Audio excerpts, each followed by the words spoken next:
Welcome back. I am Hanji Review. Let's dive right into this crazy story. Trust me, you and I are in for a wild ride today. If you enjoy the hype, drop a like and subscribe to the channel. Thank you so much for the amazing support. The world is slowly losing its absolute mind. Flashing across every news screen, sensational headlines just keep appearing one after another. Coastal fishermen discovered a massive mutant abalone, so huge that 10 grown men could not even wrap their arms around it. Highly suspected to be a freaky mutation caused by toxic nuclear wastewater. Two ancient trees in the 5A scenic area started growing wildly, their massive roots spreading out for literally miles. It is drawing in countless tourists. But trust me, there is way scarier news out there, like gigantic, terrifying cracks suddenly ripping open across the ground, possibly pointing to some incredibly unusual and massive earthquake. Over at the Manhwa High School campus, bright sunlight glares down on the giant outdoor news broadcasting screens. They are constantly flashing with headlines that just keep getting weirder and weirder. Enormous vines crashing down from the sky. It is like those childhood fairy tales are suddenly turning into absolute reality. Plus, major subway lines got violently torn apart in multiple locations, causing several tragic casualties along the way. Amidst all this chaos, one male student just crosses his arms, smirking with total arrogant contempt. TSK, it is all just a bunch of cheap, fake news meant for clickbait. He mutters under his breath, saying it is no different from those dumb zombie scares a few years ago. A friend standing right next to him replies indifferently, his eyes locked onto a massive, noisy crowd gathered not too far away. Exactly, man, that news is way less interesting than our own school beauty about to brutally dump her loser boyfriend today. Now watch closely, we are about to witness a massive crowd surrounding our main duo as the juicy gossip absolutely explodes. Wow, it really is our legendary school beauty, Chuthan Lai. Another super excited voice rings out through the crowd. Did Goddess Lai Lai finally decide to kick her boyfriend to the curb? Weaving right through the dense crowd are some seriously malicious whispers. If you ask my honest opinion about it, a highly jealous girl scoffs, saying she was clearly just doing some kind of pathetic charity dating. She already got accepted into the highly prestigious Jingcheng University. Meanwhile, that total loser cannot even get into a crappy third-rate college. Another male student nods in total agreement, claiming they basically exist in two entirely different leagues. Their futures are completely worlds apart. Right amidst all the toxic gossip, someone tries hard to recall the poor guy's actual name. I think his name is Fang something. Right at that exact moment, Chuthan Lai finally breaks her silence. Her voice, clear as crystal but absolutely cold as ice, calls his name directly out loud. Fang Yi. The young man with those unusually striking red eyes slowly looks up. A massive question mark practically appears over his head, his expression looking completely dazed and confused. Chuthan Lai gently extends her delicate hand outward, a super dramatic gesture, acting like she is delivering a grand speech. We have all seen that fake pity look before, right? She sighs, claiming she has thought about this very carefully. I do not think we are a suitable match anymore. Then, she gracefully looks up at the blue sky. Seemingly searching for the absolute most flowery words possible, she confidently continues her ridiculous little monologue. Using a deeply philosophical tone, she says high school romance always reaches a point where we eventually have to wake up from the dream. Maybe only when that time comes do we finally realize that we were never truly meant for each other anyway. She pauses for dramatic effect, then delivers her falsely profound, highly calculated conclusion. A lifelong journey together requires much more than just blind courage. It requires actual real-world compatibility, too. After flawlessly paving the way for her exit, she stares straight into his unblinking eyes. Those plump red lips part slightly, and then she coldly drops the hammer, so let us break up right now. She tilts her chin up, secretly feeling incredibly smug inside. No matter how desperately you beg or try to hold on to me, it is completely useless anyway. Heavy silence instantly falls over them. Fang Yi just stands there frozen, not uttering a single word. His face is terrifyingly blank and emotionless. The surrounding crowd immediately starts mocking him without mercy. Stick with me, why is he completely silent right now? Let's dive into this wild setup. Is he losing his mind from shock? She is the school beauty after all. He should be down on his knees begging for just one more chance. Another student mocks him. Hearing this, Chuthan Lai puffs out her chest, completely soaking up all that sweet admiration. Someone else whispers with total jealousy. But just look at him. How could he ever deserve a rich and gorgeous girl like her? Total trash, aiming way out of his league. She really should have just picked me instead. But defying literally every single expectation in the room, Fang Yi just gives a slight shrug. He casually fires back with a short, unnervingly calm response. Oh, sure, whatever. At the exact same time, he waves. A crisp motion, like he is just brushing off some totally annoying speck of dust that does not matter. The entire crowd instantly goes dead silent. Chuthon Lai is stunned. Now watch closely. Her beautiful purple eyes widen in pure shock, completely unable to process what just happened. Fang Yi doesn't even spare her a second glance. He turns his back and starts walking away, treating this whole breakup like a light passing breeze. If we have nothing left to talk about, then I'm leaving. He taps his ear, signaling he doesn't want to hear another single word. Totally humiliated, Chuthon Lai screams out in furious anger. Hey, you! Her mind is an absolute mess right now. That fast? Is he just faking it? Or is he actually serious? He stops in his tracks, barely tilting his head back. Piercing crimson eyes glare at her from the corner. His voice is completely empty of any emotion. Is there something else? His terrifyingly cold calmness inflicts massive critical damage right to Chuthon Lai and her massive ego. She grits her teeth, growling out every single word with rage. I don't care what you are thinking or what mind games you are playing. I am never getting back together with you. Got it? Answering that completely pointless threat, a mocking half-smirk full of absolute disdain, slowly crawls across the sharp features of Fang Yi. He turns around at a snail pace. Those blood-red eyes lock right onto her face. His deep, sarcastic voice echoes out, loud enough for every single person in the courtyard to hear crystal clear. Stop being so full of yourself, school beauty. You and I both felt that impact, right? That isn't just a rejection, but a brutal, public humiliation. He drops one final line. A freezing tone, exactly like swatting away a super annoying fly. I've got my own business to handle.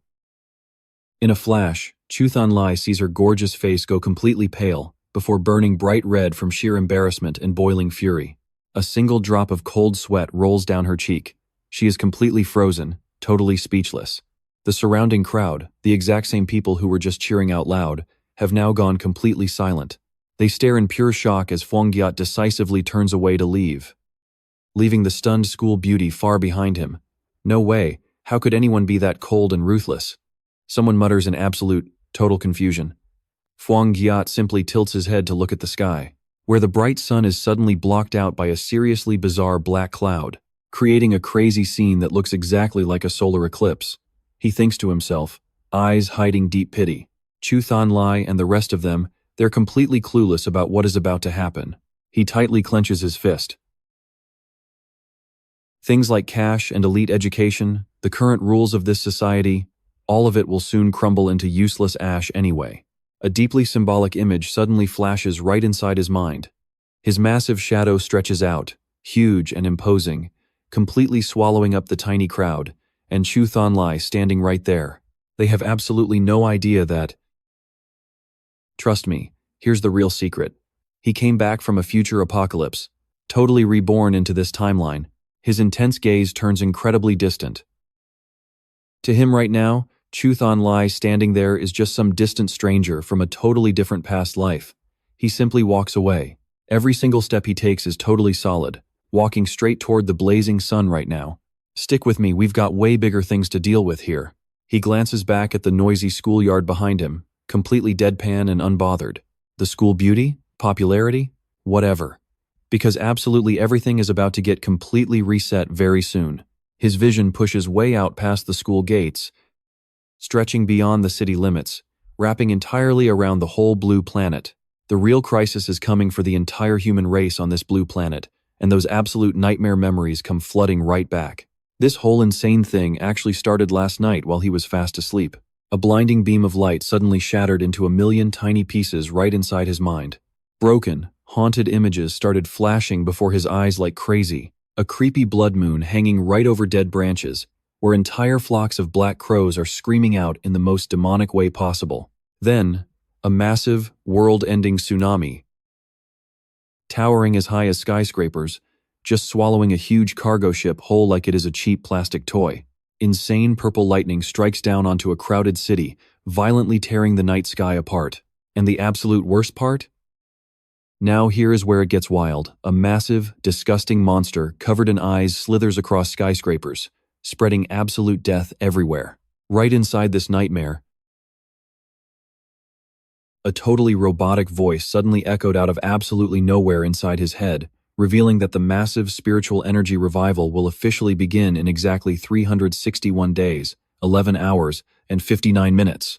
Once this epic system revival finally kicks off, the entire world will go through insane, unpredictable changes that nobody has ever seen before. Fang Yi slightly furrows his brows. The voice drops again.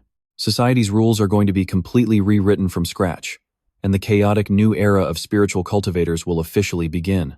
And when that happens, raw power becomes the one and only standard to judge absolutely everything. Hold up! Fang Yi jumps right up in the dream space, looking around in total panic. He realizes he is sitting cross-legged in the middle of a totally empty void. Right in front of him is this glowing orb of light. He screams out, "Who are you?" Fang Yi snaps awake, totally drenched in cold sweat. He gasps for air, touching his face. You and I both know that nightmare felt way too real. Right at that exact second, a glowing, blurry blue screen pops up out of nowhere, looking just like a holographic system interface. The glowing text appears. This system originates from the deep edge of the cosmos, using God-tier algorithms packed with the ultimate hidden secrets of the universe. It will automatically generate legendary cultivation techniques based on whatever spiritual materials the system host physically touches. The current number of unlocked techniques right now? A flat 0. Fang Yi holds his breath, slowly reaching his hand straight toward that glowing virtual screen. But the second his finger makes contact, the entire screen suddenly glitches out into a massive mess of unreadable ancient characters. He freezes completely. Suddenly, bursting right out of that screen, a massive golden energy dragon head lunges straight forward, violently flashing its razor-sharp jaws at him. It lets out an earth-shattering roar, with crazy streaks of pure lightning violently crackling everywhere. Fang Yi goes wide-eyed, eyes glowing blood red. A horrifying scream echoes violently inside his mind, as memories from his past life come rushing back like a vicious flood. What is this? He mutters completely unconsciously. The entire surrounding scenery dissolves, replaced by a brutal vision of him being completely swallowed whole by the massive, bloody jaws of a seriously hideous, nightmare-level monster. Dagger-sharp fangs are pressing right up against his fragile body. A freezing cold voice echoes out from the middle of these brutal images of invading monsters and the absolutely desperate screams of dying people. So what do we take from this? Staying a normal human guarantees an absolute game over, and that's also the exact fate waiting for billions across the blue planet. Stick with me, we are about to watch a guy witness the ghost of his own brutal, apocalyptic past. Fang Yi snaps awake from that absolute nightmare of a memory. He is panting hard, one hand gripping his pounding chest, cold sweat completely dripping down his panicked face. Was that my old self? He whispers, his voice still shaking with absolute pure shock. He slowly calms down, touching his chin, his eyes turning razor-sharp and incredibly deep in thought. Now, I remember. My past life? I was just an absolute nobody, completely swept away by the brutal currents of the changing times. A quick flash of memory hits his mind. His lonely silhouette, completely huddling right in the middle of some ruins under the heavy pouring rain. I fought so hard every day just to exist, hoping I could somehow survive the massive disaster. The incredibly painful memories just keep flooding back. His scarred, entirely exhausted face from the past suddenly appears right in front of him. But then I had to literally watch my nation fall apart, people suffering in absolute unbearable agony. And in the very end, even I could not escape the deadly claws of those mutated monsters. He recalls that moment of pure, absolute despair.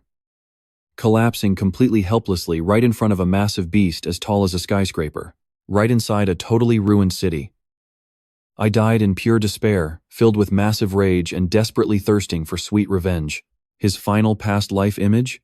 A completely bloody face, eyes full of bitter regret while getting totally crushed under the rubble. Fang Yi's red eyes suddenly flash with serious, hard determination, the system's golden dragon directly reflecting bright inside his very own pupils. Now pay attention here, maybe that is exactly why this wild system chose him, sending him back just 1 year before the spirit energy awakening. He stares hard at his hands, feeling an insane rush of completely unknown power rising up.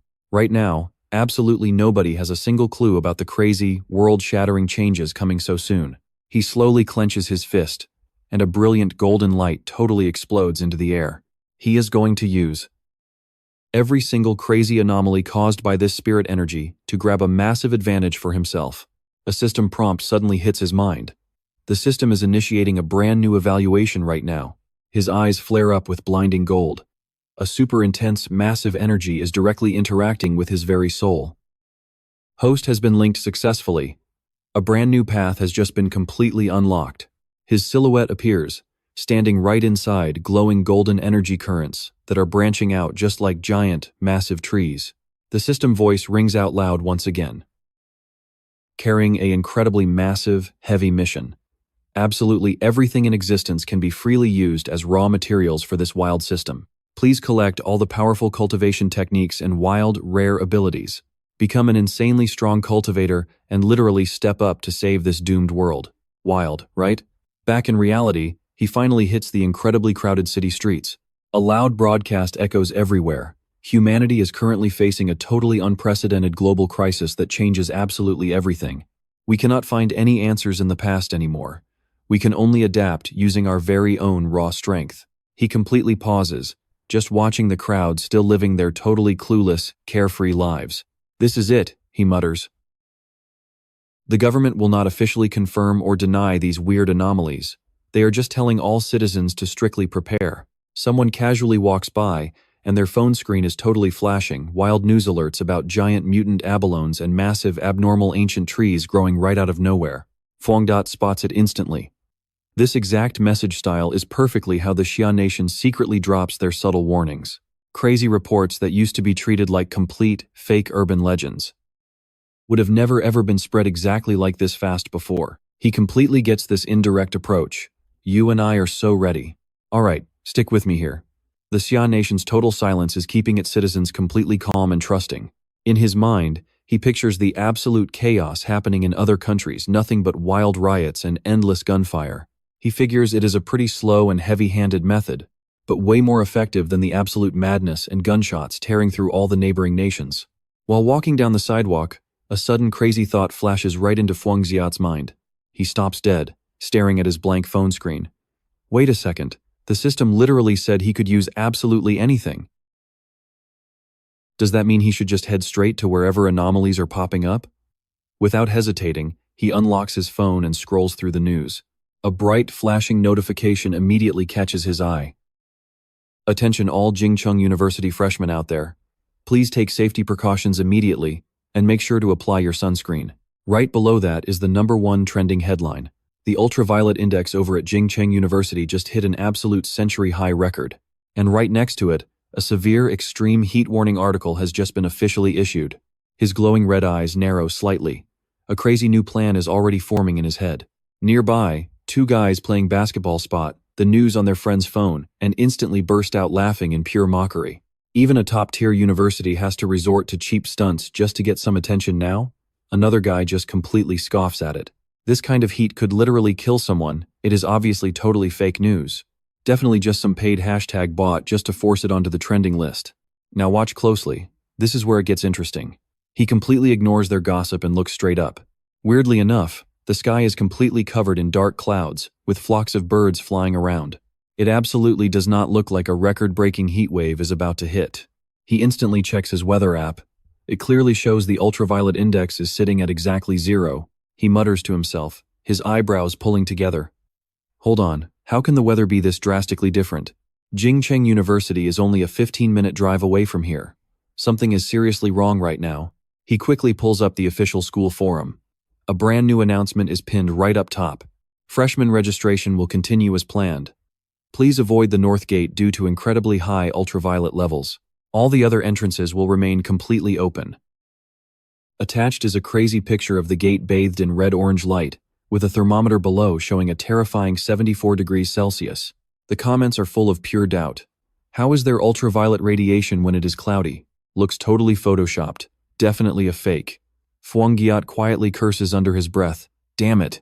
A mysterious, super confident smirk slowly spreads right across Fang Yi's face. You and I both know how it is. When anomalies happen, normal people just think it is a silly prank or cheap stunt. Shadows cover half his face, but I'm the only one who actually knows the truth. He stands up tall, his red eyes glowing brightly with absolute pure excitement. The very aura around him completely shifts. My very first real opportunity has finally arrived. Without a single second of hesitation, Fang Yi quickly changes into nicer clothes and grabs a ride straight over to Jingcheng University. He stops right at the north gate. The place is a total ghost town. The whole area is drowning in a blistering heat wave, bathed in this super eerie red-orange glow. This is the north gate of Jingcheng University, easily the most deserted spot on the entire campus. The very second he walks inside, a terrifying wave of heat slams into him, making him instantly sweat like crazy. He actually has to raise his arm to shield his face from the absolutely scorching, burning heat. He struggles to stay on his feet, looking around. The insane heat rising off the ground literally creates rippling, wavy mirages in the air. Something is definitely, horribly wrong here. The few rare people left in the area are absolutely panicking and running for their lives. They are literally screaming, "Run! We are going to get roasted alive out here." Right in the middle of this boiling air, Fang Yi notices glittering golden dust particles floating all around. So what did we just find? He kneels down, totally curious. What is that? All right, stick with me, you and I are about to see a crazy awakening. He reaches for those glowing specks, and the second he touches a golden particle, it erupts into blinding light. Fang Yi flinches hard as a wave of scorching, raw energy rushes from his fingertips straight into his body. The system interface instantly pops up, detecting a massive, overwhelming surge of yang attribute energy. He is unlocking the yang attribute data model. A violent crimson and gold energy tornado erupts right from the ground, with him dead center. Countless streams of boiling, fiery energy start spiraling wildly, forcing their way into his flesh. He screams out in absolute agony, gritting his teeth. His entire body tenses up completely. Thick golden energy veins bulge across his skin, and his eyes start glowing with intense power. It feels exactly like thousands of melting hot needles piercing every single cell. Right after that, a brilliant, blinding golden explosion blasts outward from where he stands, sweeping across the entire street, shining brightly like a miniature sun. People standing nearby are instantly blinded by the intense flash. Rushing to cover their faces, they scream out in pure terror and total, absolute disbelief. What the heck is that? Am I just hallucinating right now? Is that some kind of Super Saiyan? Another person whispers, completely awestruck by the sight. No, an apostle has descended. Fang Yi throws his head back, roaring out in sheer pain. His body is literally a human torch, consumed entirely by blazing, uncontrollable golden flames. His pitch-black hair rapidly turns silver-white under the terrifying, unimaginable heat of the fire. Feeling death creeping dangerously close, he grits his teeth mentally in desperation. Consciousness fading fast. Is the compiling done yet? I feel like I am literally about to drop dead. Now watch this twist. Just when he thinks he is turning to dust, the pain suddenly vanishes, replaced instead by an unprecedented, scorching rush of pure, absolute, unadulterated raw power. A cold mechanical voice chimes in. Compilation complete. You have successfully acquired a yang attribute cultivation method. Fang Yi snaps his glowing eyes wide open, and a technique name automatically imprints into his mind. The golden sun breathing technique. Meanwhile, over at a totally different part of Jingcheng University, the atmosphere is completely normal. Today is the official welcome day for the new freshmen. Massive registration banners and colorful signs welcoming the incoming freshmen are hung up absolutely everywhere on campus. At the registration area, long rows of new students are eagerly completing all their paperwork. A super enthusiastic volunteer happily asks, "Hey classmate, do you need any help carrying your heavy luggage?" Right amidst the massive crowd, Ju Qingli stands out with her fiery red hair and superior aura. Countless guys instantly swarm around her. "Hey classmate, which dorm building are you staying in this year? Do you know the way? I can totally guide you." Another random guy eagerly cuts in. "Hey classmate, this right here is our official club recruitment booth. If you are interested, definitely take a look. We could exchange contact details right now." I know what you're thinking. Ju Qingli furrows her brow at this excessive enthusiasm. She replies coldly, her tone incredibly distant. "Thank you, but that will not be necessary at all. She briefly glances over at a chatty couple nearby. The boyfriend happily says, Hey, we are so lucky that both of us got accepted into the exact same city for college. Only a half-hour drive apart. The girlfriend replies with pure happiness. Yeah, so true. We can still see each other every single day. Ju Qingli secretly pouts to herself, with only one thought echoing in her mind. What a bunch of lovesick, absolutely blind fools. Suddenly, a harsh, piercing alarm siren blares loudly across the entire university campus. Cutting right through the noisy atmosphere, a glaring red light starts flashing relentlessly. Critical high-temperature warning at the North Gate. Attention all students, listen up. Stay away from the North Gate. Do not approach under any circumstances. Ju Qingli and everyone around are completely stunned. Staring blankly toward the source of the alarm, her face instantly turns dead serious. She glares toward the North Gate, and trust me, you will want to see this. Let's dive right in. Strange things are happening everywhere lately, and he needs to check it out. Cutting back to the North Gate of Jingcheng University. The massive fire tornado finally fades away. Standing tall right in the middle of the thick white smoke and intense heat is our guy, Fang Yi. He slowly lets out a long breath, and his eyes? They've completely turned into this blinding, bright golden color, glowing just like the sun. A stream of info about his newly learned cultivation technique automatically flows right into his brain. Look straight at the blazing sun, breathe it in, and exhale all of its intense energy. You can use the golden sun breathing technique to temper your physical body. The system interface pops up with another notification. The technique you just created doesn't even require any actual studying. He successfully unlocked it, instantly receiving 50 shiny new editing points. He stares down at his hands. Brilliant golden veins are literally sparkling right under his skin. Suddenly, out of nowhere, a mysterious blue card materializes from thin air and drops right into his palm. He looks at it, totally surprised. Editing points? What the heck is that even supposed to mean? He quickly shakes off his curiosity, and his expression instantly shifts to something way more serious. Doesn't really matter. It's obviously going to be super useful. I can always figure out how to use them later. He looks up at that bizarre sun still hanging right there in the gloomy dark sky. Watch closely. He takes a deep breath and immediately tests out his brand new technique. It's like there's a real connection. The sun high above suddenly beams down an even brighter, blinding ray of light right onto him. Meanwhile, over at the registration area, the crowd of students suddenly starts freaking out. Hey, did you feel the sky go dark for a second? A guy asks, raising his hand to block his eyes as he looks up. Someone else nods in agreement. Yeah, I actually felt it get cooler for a split second there. Right then, another student comes sprinting over from a distance, shouting loudly, Hey, hurry up. There's a massive crowd gathering over at the North Gate. Hearing that, the curious mob immediately rushes toward the North Gate, creating a scene of absolute pure chaos. Right in the middle of that crowd, there's this older guy looking deadly serious. Dressed in a super fancy suit, he's rushing. He marches forward with a squad of bodyguards in black and a totally mysterious hooded figure. Turns out, that's the principal of Jingcheng University himself. He looks extremely worried. Why the hell are so many people gathering around here? Didn't the school literally text everyone telling them to stay away from this place? He turns to his assistant and barks an order. Go check the logs right now. Anyone missing roll call gets their credits deducted immediately. This powerful group walks right through the thick white smoke still rising from the ground, heading straight into the absolute center of the action. Suddenly, that mysterious hooded figure finally speaks up. A cold, completely androgynous voice echoes out. Please reset the perimeter right now and completely lock down the entire North Gate area. The principal respectfully bows. Understood. Now, I know what you're thinking. Where's Fang Yi? Well, inside his mind as he leaves the scene, the system rings out with a loud notification. You have officially and successfully purified the A-rank pollution zone located at Jingcheng University's North Gate. Standing on a nearby rooftop, Fang Yi stares at the card in his hand and mutters. Pollution zone? And it was officially marked by the Xia Nation? Just then, another piece of info pops up from the system. Pollution zone definition.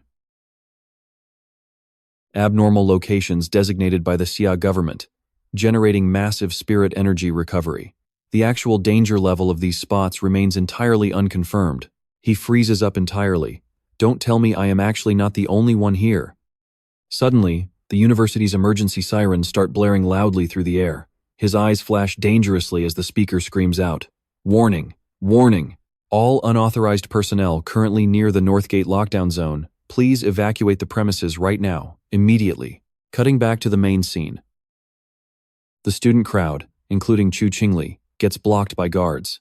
And that's where we leave it, trust me. It's about to get crazy. Come along with me, the crowd whispers. Are those guys wearing actual military uniforms? What in the world is going on here? Up on a rooftop, Fang Yi frowns heavily. He curses out loud, "Damn it, way too noisy. This is drawing way too much attention. Time to get out of here," he thinks. In a flash, power surges into his legs, and he launches himself with insane force, soaring straight into the air and completely vanishing from sight. A mysterious hooded figure steps right into the dead center of the recent energy explosion zone. They slowly crouch down, gently running their fingers across the now cooled-off blasted earth. Picking up a tiny piece of charred dirt, they bring it up close to their face. This was made by a human, they quietly mutter. Beneath that dark hood, their eyes spark with absolute shock.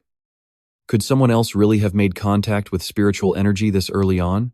All around the scene, security guards are struggling hard to clear out the nosy crowd. "Students, please evacuate the area immediately." But one guy is still trying to hold up his phone. "Hold on a second, sir. Let me post this to my story first." Now pay attention here. Slipping through the crowd, Chu Thon Lai accidentally overhears that hooded figure muttering, "Human-made spiritual energy?" She absolutely cannot believe her own ears right now. What? How could a human possibly create something as incredibly terrifying as this? Right at that exact moment, she catches a quick glimpse of someone darting across the rooftops. But wait, was that shadowy figure just now Fang Yi? She quickly shakes her head, mocking herself. "Stop being so silly, Chu Thon Li," she scoffs. With his terrible grades, how could he ever end up here in Kin Thon anyway? Back at Fang Yi's place, the evening sunset shines brightly into his room. He is feeling this bizarre, endless wave of heat radiating from his own body. What is happening to me? This burning heat refuses to leave my body at all. He collapses onto his bed, his entire body burning up. Freezing cold showers, cranking the AC down, literally nothing is working. He remembers trying absolutely everything, from soaking in the tub to freezing showers, but nothing helps at all. He sighs heavily, sweat completely pouring down. If this keeps up, I won't get a single wink of sleep tonight. Suddenly, he bolts upright. Wait a minute, with that massive uproar earlier today, did someone actually notice the blast? You and I know he has to check. He grabs his phone and completely freezes. The #1 trending topic is not the university explosion, but a completely different news story. Top trend reads, Spiritual Cultivation Association drops an official update on cultivation realms. He gets curious. Huh? What is this? A Spiritual Cultivation Association? I vaguely remember seeing this randomly pop up online before. They occasionally release some weird cultivation guides. He ponders.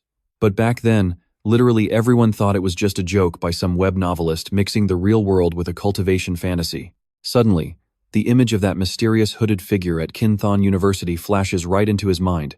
Wait a second. Those guys I saw earlier at the university, could they actually be involved? Without hesitating, he immediately taps to open the article on his screen. A highly detailed breakdown of all the cultivation realms pops up, from Qi Gathering and Foundation Establishment to Golden Core and Nascent Soul. The article firmly emphasizes that the revival of spiritual energy is an unstoppable trend now. These realms are published to prevent fellow cultivators from walking down the wrong path and messing up. Compare your own rank. Wild, right? Below that post, endless skeptical comments piled up. Fang Yi thought to himself, even though this sounded completely insane, stick with me here. Could this familiar format and wording mean the government actually issued this official notice? We're about to find out. In his past life, he had never even heard of this specific association. He thought with a bitter smile. As an ordinary guy back then, he had absolutely zero access to this kind of classified info. When the disaster hit, his entire life flipped upside down. He didn't have the time or the energy to care about anything else. Just surviving day-to-day drained absolutely everything he had. A spiritual energy cultivation association? His eyes totally lit up. Was this a secret government signal for the people who made early contact with spiritual energy? Without another thought, he crossed his legs right on the bed. Following the notice, he decided to test the golden sun breathing technique one more time. Fang Yi closed his eyes, calmed his mind, and started running the technique. The scorching heat inside his body didn't fade away at all. Instead, it grew incredibly intense. He frowned slightly as heavy sweat started pouring down his face. Now pay attention. That burning energy erupted straight from his core, spreading wildly through his entire body. A split second later, brilliant golden energy exploded outward, completely wrapping around his physical form. Feeling weightless, his body slowly floated right off the bed, still locked in that meditative pose. A massive rush of information from the technique flooded straight into his mind. The first step of the qi refining stage, forging the physical flesh into a literal weapon, allowing it to hold the spiritual energy of heaven and earth. That golden energy spiraled like crazy, pouring into him, tempering every single muscle and every inch of bone. Controlling the spiritual aura, he began shaping it into a divine battle axe, following his very own will and thought.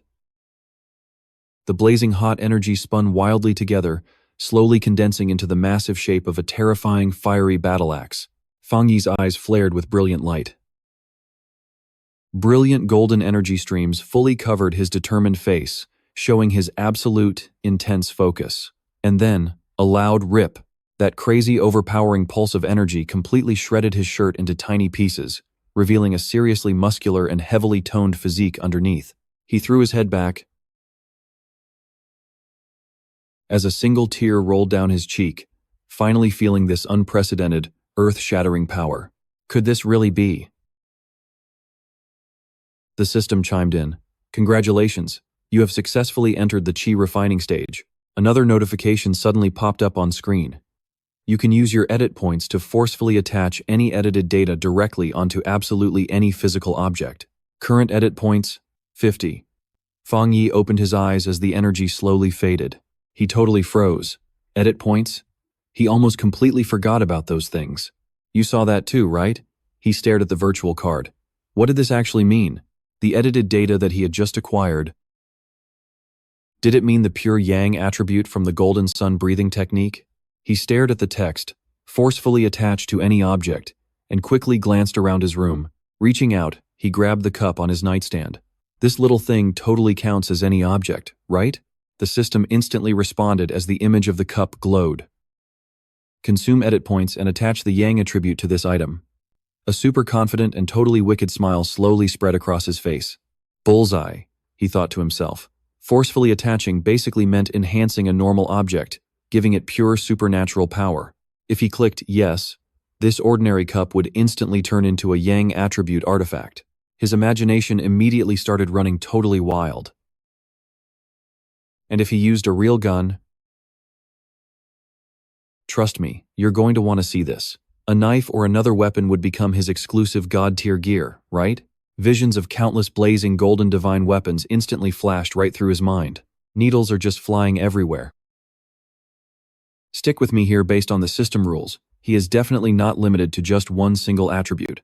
He sits on his bed, scanning the entire room for a suitable item. A custom-forged weapon packing some serious supernatural power is definitely going to be absolutely vital for what comes next in the future. His eyes lock onto a decorative katana just resting right there on the bookshelf. Time to test it on this first. If it actually works, he is ordering a real blade. Pure determination hits. Getting a second chance at life means he needs full preparation to wipe out those freaky mutated monsters. Night falls hard, with a bright, massive full moon hanging high in the sky. Deep inside the dense woods near the residential block, shadowy figures are creeping around silently under the moonlight. Those once gentle animals, they have mutated into hideous, twisted monsters, their eyes glowing blood, red with pure killer intent. A dead, quiet night completely wraps around Fuangdat's apartment complex. Inside, faint scratching and weird chewing sounds echo softly through the pitch-black darkness. Fuangdat, half asleep in his bed, lets out a low groan. Those creepy noises jolt him awake. His red eyes snap open in the dark, razor-sharp and completely on high alert. What kind of rat got in here? He sits up, listening closely. It is not inside the house, and definitely not in the pipes. Could it be noise from the neighbors? It honestly sounds exactly like a rat. He calms himself down. After all, having just broken through to the qi refining tier, his hearing is way beyond a normal human level. so picking up some random sounds from the neighbors next door is totally expected. He lies back down, but that creeping sense of unease grows. He mutters, "Something feels off." Now watch closely, a pitch-black shadow just bolted down the hallway at terrifying speed. Right after that, a massive jet-black rabbit monster covered in spiky, needle-like fur with glowing blood-red eyes comes charging straight into the narrow corridor. Its nasty growls echo everywhere. Fang Yi instantly jumps out of bed, dripping in cold sweat. He recognizes that crazy rabbit in a split second. It is a vicious, mutated beast directly affected by whatever weird anomaly is taking over the city's night sky. Meanwhile, a high-tech stealth helicopter is hovering above. Its massive rotors are spinning at full speed without making a single drop of sound. On top of a skyscraper, a girl with long silver hair blowing in the night wind stands perfectly silhouetted against the bright full moon. She looks incredible, sporting these awesome stylized rabbit ears right on her head. She speaks into her comms, annoyed. They still haven't caught the rabbit that ate the night spirit fruit. Let that sink in for a second. Its speed is absolutely insane. A twin-tailed girl casually sucking on a lollipop replies with zero panic. "Just keep syncing all the latest updates to the system," she says. The second she gets the order, the silver-haired girl channels power into her legs and launches off the ledge. Her graceful body literally flies through the air between the massive skyscrapers. Her eyes light up with excitement. There it is. She directly spots the mutated beast's raw spiritual aura. Sliding smoothly onto a rooftop, she kicks up a small shockwave before shooting off into the night like a literal bullet. The radio crackles to life. Night Rabbit's spiritual energy has been successfully detected once again. The target has entered a highly populated residential zone, exactly 20 kilometers away from here. The silver-haired girl answers back instantly, without a single second of hesitation. Coordinates received loud and clear, pursuing at all costs. If she fails, all those innocent civilians in that area are in serious danger. She pulls off a spectacular flip past the glass walls. "Trust me, you and I are going to want to see what happens next." It swallowed the night spirit fruit just moments ago. The awakening and evolution are completely finished. You and I better stay alert, because this mutant beast is about to get even stronger. Inside a quiet corporate office building, an overtime worker suddenly flinches as a blinding streak of light flashes past the window. He violently rubs his eyes. "What on earth? Am I hallucinating from working too much?" He mutters under his breath. Another coworker's voice calls out, "Hey, why are you spacing out over there? Did you finish the comic panels?" But wait, we are on the 65th floor? Before the guy can even finish, the girl's silhouette completely vanishes, leaving only her shadow against the moon. Nearby, the mutated rabbit lets out a savage roar, charging straight toward Fang Yi. But right at that moment, the entire world in Fang Yi's eyes seemingly slows down. He tracks every single twitch of the monster. His body completely transformed after that major breakthrough. Watch this, we actually get to see its lethal movements play out in glorious slow motion. He thinks to himself, casually leaning back to dodge those razor-sharp claws by a hair. My muscles are reacting at lightning speed, shifting perfectly to evade every single frantic attack. A blazing surge of golden energy instantly condenses right in his palm. But honestly, think about it. Did mutated beasts of this crazy caliber really spawn this early? He is utterly shocked. Compared to the pure nightmares I saw in my past life, he glares at the beast. This thing hasn't even reached its final evolution. The shadow attribute right now is only boosting its raw strength and pure, unhinged frenzy. I have to stop this threat. He dashes forward, absolutely determined to protect the innocent. Otherwise, every single person inside this building is going to become monster food tonight. He violently grabs the rabbit's neck, crushing it, using his chi-refining realm power. Slash, slash, slash. The rabbit maniacally bites his arm, but completely fails to pierce his spiritual aura. Fang Yi grips tighter. "I know what you're thinking, aim for the tail. That is its ultimate weak point." He immediately pivots his body, unleashing raw strength to launch it out of the building. The beast roars in absolute agony, getting blasted backward, shattering the glass, and rocketing into midair. Fang Yi gives it zero chance to recover. Clenching his fist, he gathers pure yang energy and throws a thunderous punch at the falling rabbit. A direct hit. The blow completely pierces through. It is desperately trying to absorb his life energy. Is it seriously trying to consume my pure yang attribute power? Fang Yi is completely stunned, but then a chilling, cold smile creeps onto his lips. The sun's power is violently overbearing. This foolish rabbit is literally just digging its own grave now. Sure enough, the monster's entire body starts glowing dangerously from the inside. It cannot handle the massive energy overload. Boom. A spectacular, blinding explosion of golden light violently erupts in midair. In a nearby apartment, a guy wakes up groggy. He sits up. Was that thunder?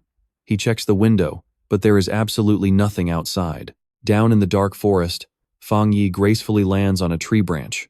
His entire body is still radiating a faint, protective golden aura.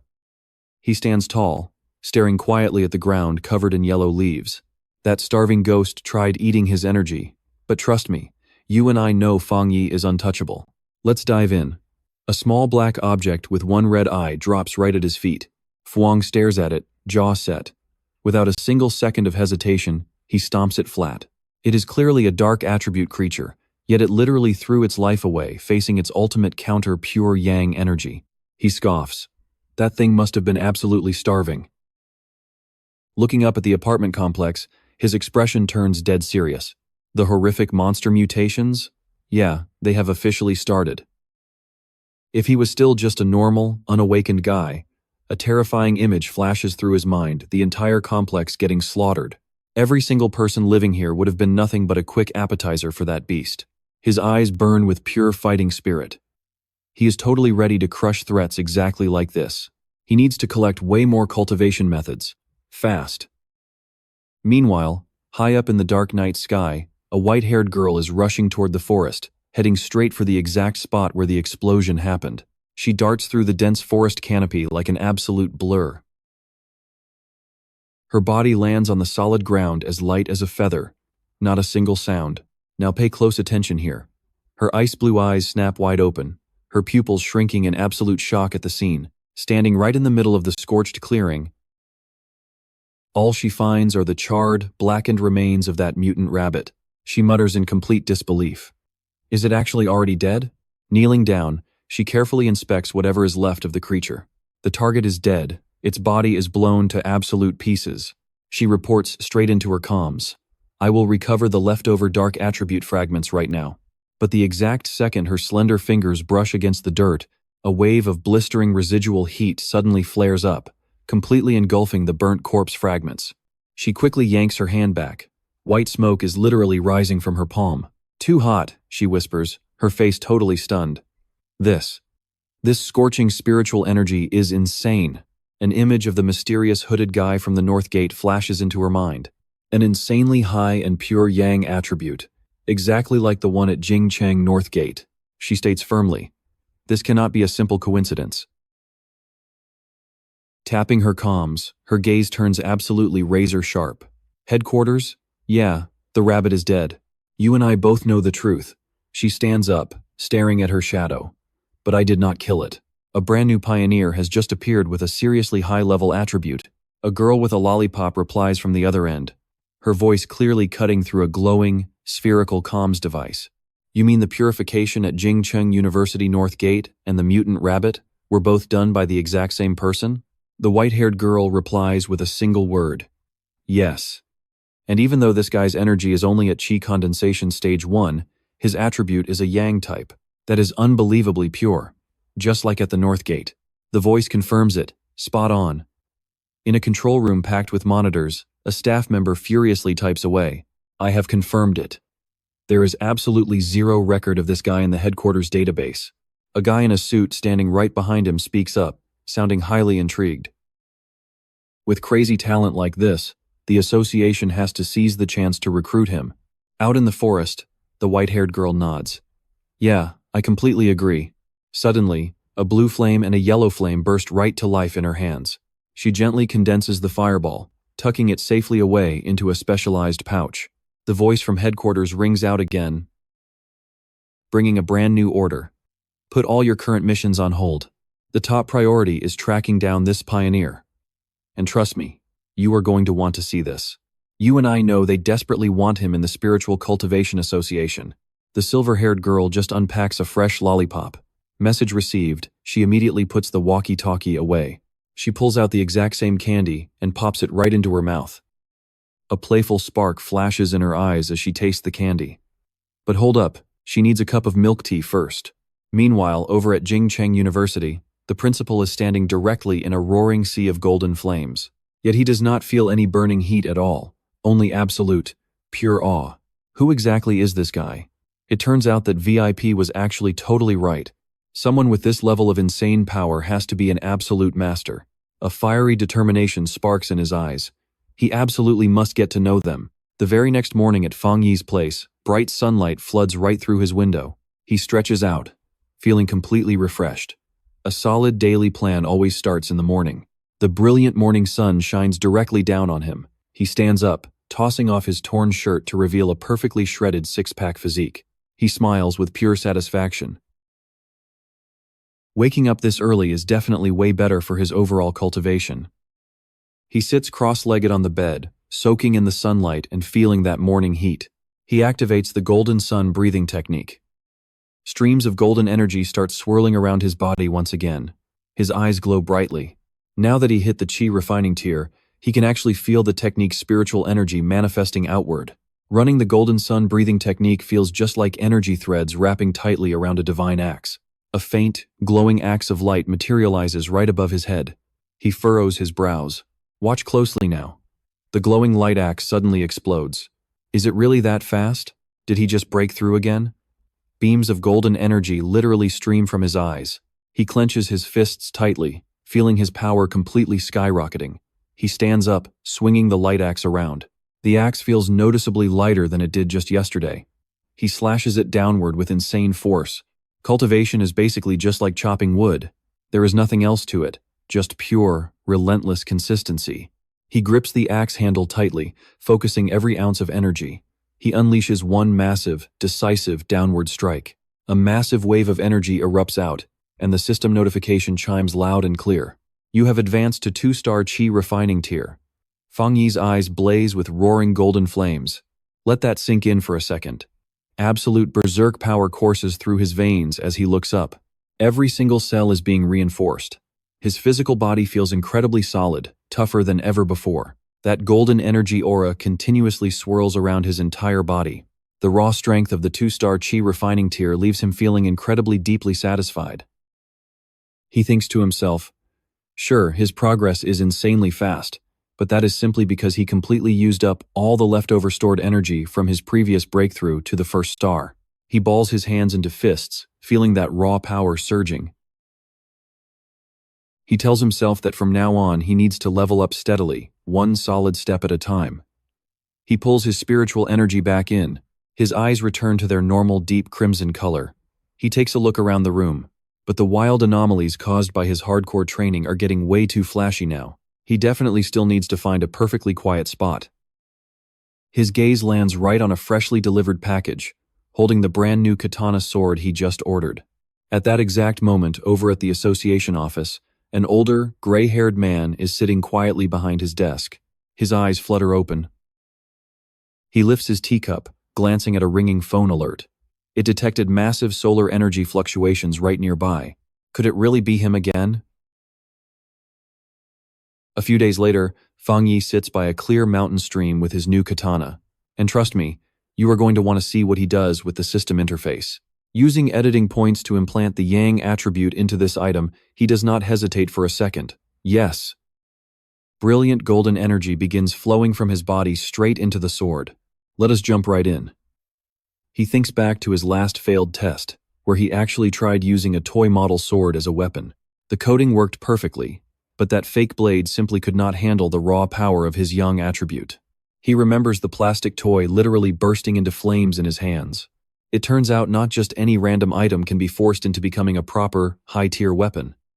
But this time is completely different. The golden aura swirls around the real katana, forging a massive, undeniable connection. This time, he can truly feel it. The blade and his internal power share the exact same origin, resonating together with absolute perfection. Weapon coating successful. Fang Yi stands up, gripping his newly enhanced blade. Now this is a seriously good weapon. Time to test out your real power. Now watch this part closely. He swings, unleashing a blinding golden slash, and even he is absolutely shocked by its insane power. The energy wave flies hundreds of meters, triggering an absolutely massive, earth-shaking explosion. He swings his blade again. A flaming arc of sword aura slashes sideways, carving a massive gash into the opposite cliff face. He quickly leaps high into the air to dodge his own brutal shockwave. He exhales a heavy sigh of relief. He almost started a massive forest fire right there. Landing safely, he stares at the thick smoke billowing from the destroyed cliff. A highly smug smile creeps onto his face. But with all this smoke, that was way too loud. Someone has definitely noticed him by now. Gripping his sword tight, he decides it is time to run. Not too far away, the white-haired girl is sprinting furiously through the dense forest. Damn it all, I only stepped away to use my bubble tea discount coupon, and I already missed so much of the action. She leaps over a ravine, but completely freezes in shock at the sight right before her. The entire peaceful stream has turned into a river of boiling, molten lava. My luck is terrible. Mercury must definitely be in retrograde right now. Wait a second. A hot spring? She screams out in pure disbelief. Hovering above the boiling water, she stares blankly at the totally ruined cliff. You are probably thinking the same thing as me. What on earth did this guy do? She lets out a heavy sigh. How is she supposed to clean up this absolute disaster? How can I even restore this mess? She pouts, her face twisting into a mask of pure frustration. The cleanup department is definitely going to yell at me for this. Ever since this guy showed up, absolutely nothing good has happened. But suddenly, her eyes lock onto a lingering trace of golden light slashed across the rock. Hold on, that is completely impossible. She stands there stunned, her face flushing from pure shock. Last night his spiritual aura was at 1-star chi gathering, and now it is already at 2 stars? And not just that, there is an incredibly massive power source mixed right into it. A spiritual weapon? She mutters to herself, her expression shifting into deep, serious thought. But spiritual weapons are ultra-rare. The association only owns 2 of them. Plus, the current spiritual core technology is still flawed and highly incomplete. It has many strict limits and is not ready for public use. So how did he get his hands on one? She falls silent, looking intensely puzzled. Then she suddenly bursts into laughter. Haha, just kidding. I must definitely be imagining things. She casually sits on a rock, sipping her bubble tea. She figures she better start cleaning up this massive mess. Right, starting by cooling down the river. Meanwhile, Fang Yi has already escaped deep into the woods. His weapon now has the Yang attribute, but trust me, we are about to find out if the system limits him to just that. He looks down at the blazing sword. Come along with me, because a much bigger plan is slowly forming. Fang Yi broods quietly, his sharp eyes staring into empty space. After all, the system explicitly said he could encode all kinds of different techniques. Literally everything in this world could potentially serve as raw material for his system's encoding. A completely bold and insane idea suddenly hits him. So if he somehow acquires other elemental attributes, could he implant them straight into this weapon and stack all those different power attributes together? Huh? He slightly frowns as his phone suddenly buzzes. A random message from a complete stranger named Nurse 72 pops up. Hello there. Are you also a pioneer around here? They keep typing, sorry, I totally snooped through your recent internet browsing history and noticed you are super interested in the recent Earth anomaly events and even bookmarked that specific article about the cultivation realm rankings. I have a friend, we are both pioneers. Watch closely where this goes. We usually hang out together, and we are actively looking for other pioneers. Fang Yi internally groans he totally forgot to update his privacy settings. He quietly sighs. The stranger continues texting him. There are 3 of us in total. We have been sticking together ever since all these weird anomalies first started. You know, we are really just trying to find other active pioneers through this social network. Fang Yi thinks for a second before typing back, I am a total newbie too. The person instantly replies. That is awesome. How is your personal cultivation going lately? Reached any realms yet? That body tempering phase is honestly way too difficult. But rumor has it that even the massive big shots on the national team are only at chi refinement. So realistically, we are not falling too far behind the main pack. Fang Yi replies with fake modesty. Wow, that is honestly really impressive stuff. But internally, he is thinking something completely different.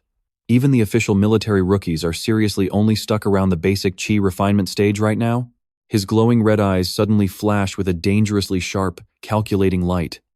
Nurse 72 texts again. Hee, one more juicy rumor. A brand new polluted zone just formed nearby. Do you want to team up? More people means way better safety. We will split the loot, he mutters, and you and I both know what that means. A new zone? He does not hesitate to type back. Send me the location, I will check it. They instantly send over a zipped file. The Black River Magma Data Pack. He clicks the mysterious file. Extracting all the compressed data now. The detailed info pops up. The Black River Magma Polluted Zone was originally an ancient underground river formed directly from deep geological cracks.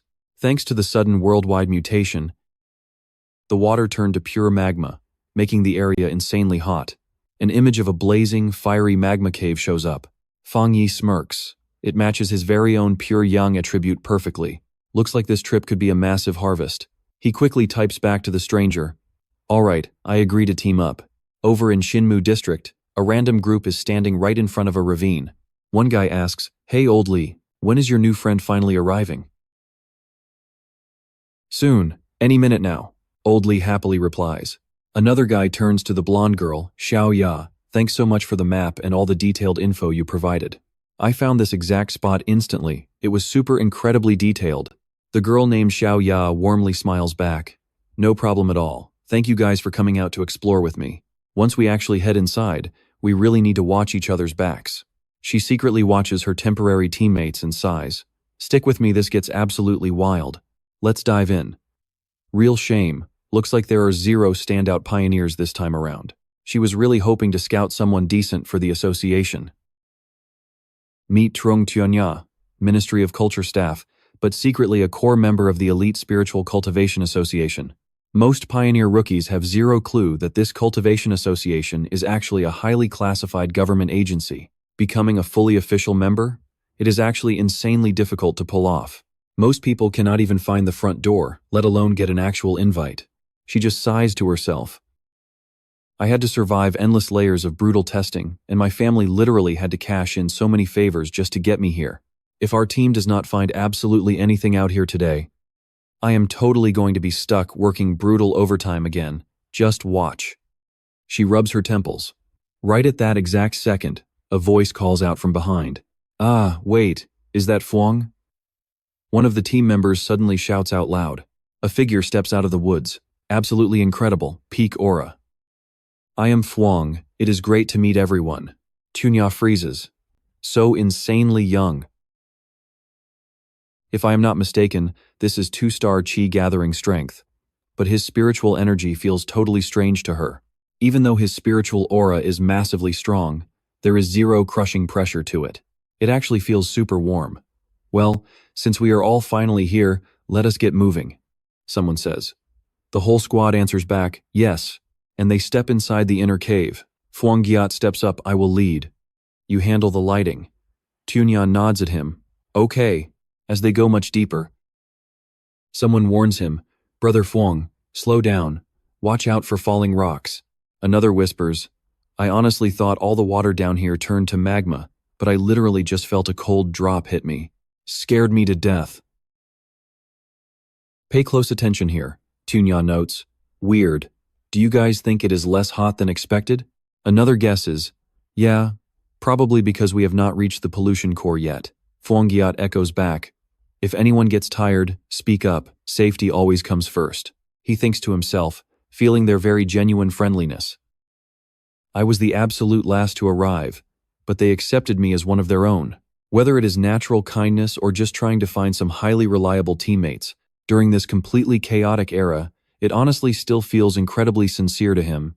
He suddenly stops dead in his tracks. We arrived. But ahead? A roaring magma sea. You and I know this spells trouble. Someone yells, Magma! It is literal magma. Suddenly, Fuang Giat dashes straight toward the edge. Tunya panics. Hey, it is dangerous ahead. Do not act recklessly. But it is too late. He plunges his sword right into the middle of the magma pool. Everyone screams, What are you doing? Dude, do you want to die? Pull him back now. A massive magma explosion completely erupts upwards. Amidst the flames, Fang Yi's system immediately kicks in. World anomaly detected. Internal fire. Scanning and analyzing right now. Activating ultimate processing power. Currently proceeding with the encoding sequence. Internal fire. Extreme high core temperature with explosive properties, packing absolutely massive destructive power. The Crimson Flame Sword art must be used with an unsheathed blade to fully unleash its true devastating strength. Every single slash makes the flames roar, wrapping the fiery blade and actually summoning violent thunderstrikes. When the blade gathers fire and ignites with fighting spirit, it unleashes massive energy. Fang Yi grips the hilt tight. Perfect. It complements his Tang Dao sword. That's where we leave it, trust me. You're going to want to see his next move. Let's dive in. He uses his plot points. To infuse inner fire into his blade, he stands right inside a blazing firestorm, absorbing pure lava energy. His teammates are absolutely shocked, shouting, "Look at that! He is totally fine, and his weapon is literally drinking up that raw lava power." The blade transforms completely, wrapped in an intense burning aura of fire. Fang Yi touches down, his flaming sword glowing brightly in hand. He turns back and casually mentions, "Looks like he recovered." Honestly, that was probably just a minor cultivation accident anyway. He looks at his two male teammates. The spiritual energy here is stabilizing now. Perfect time to cultivate. Consider it payback since they saved us. One guy throws his arms out, cheering in pure excitement. I feel it. The spiritual aura shifted completely, and I can absorb it so smoothly right now. Another teammate is just as hyped. Me too. I can definitely feel the energy. Just a little more training, and I can officially start my true path of cultivation. They turn to Xiaoya. She just smiles brightly and flashes them a thumbs up. I am just here to gather some intel, so you guys focus entirely on your training. I will keep watch. The group thanks her in unison. Thank you so much. While they cultivate, Xiaoya suddenly goes on high alert. Other pioneers are approaching fast. A seriously tough-looking group steps right into view. Now watch closely. The leader sneers. Where did these weaklings come from? Get lost. This territory belongs to us now. Xiaoya frowns, thinking, this is really bad. All three are one-star chi gathering stage. We are way too weak to fight them off. She looks at her teammates deep in cultivation, then back at the aggressive thugs marching closer. She thinks, we cannot afford a fight. Stepping forward, she tries to keep totally calm. Excuse me, we actually found this place first, and my friends are already absorbing spiritual energy. She offers politely, if you do not mind, you are welcome to join us here. The leader, a massive guy missing an eye, lets out an incredibly savage, mocking laugh. You little brat, barely entering the chi gathering stage and you dare talk back to us? Scram, all of you, he growls darkly, or else things get ugly. Xiaoya stays totally silent, but her eyes turn ice cold. With spiritual energy returning, it is literally survival of the fittest. The weak just die out. In this era of wild growth, weaker pioneers simply do not deserve to claim good resources. Only the strong get stronger. She clenches her fists tightly. But the Xia Nation will not let this chaos continue forever. As a guild member, I have to do something. Right at that very tense moment, you and I knew he'd step up. A cold voice echoes from behind as Fang Yi shields her. He faces the leader, flaming sword in hand, his tone dripping with absolute, mocking sarcasm. Real big and tough there, buddy. But is bullying a little girl seriously the absolute best you can do? The thug is stunned. Huh? Fang Yi does not say another word. Gripping his hilt tightly, his eyes flash with intense, burning killing intent. He dashes forward, slamming a fiery slash into the ground. The sweating leader backs up in pure fear. He screams in sheer terror after feeling the terrifying power of that strike. He and his gang desperately jump back to escape. Xiaoya's two cultivating teammates are suddenly jolted completely awake by the massive impact. What just happened? Fang Yi calmly holds his blade in reverse grip. His face is ice cold, brutal. Bloody memories from his past life suddenly flash back. Cultivators mercilessly slaughtering each other just to fight over rare spiritual resources. So what do we learn?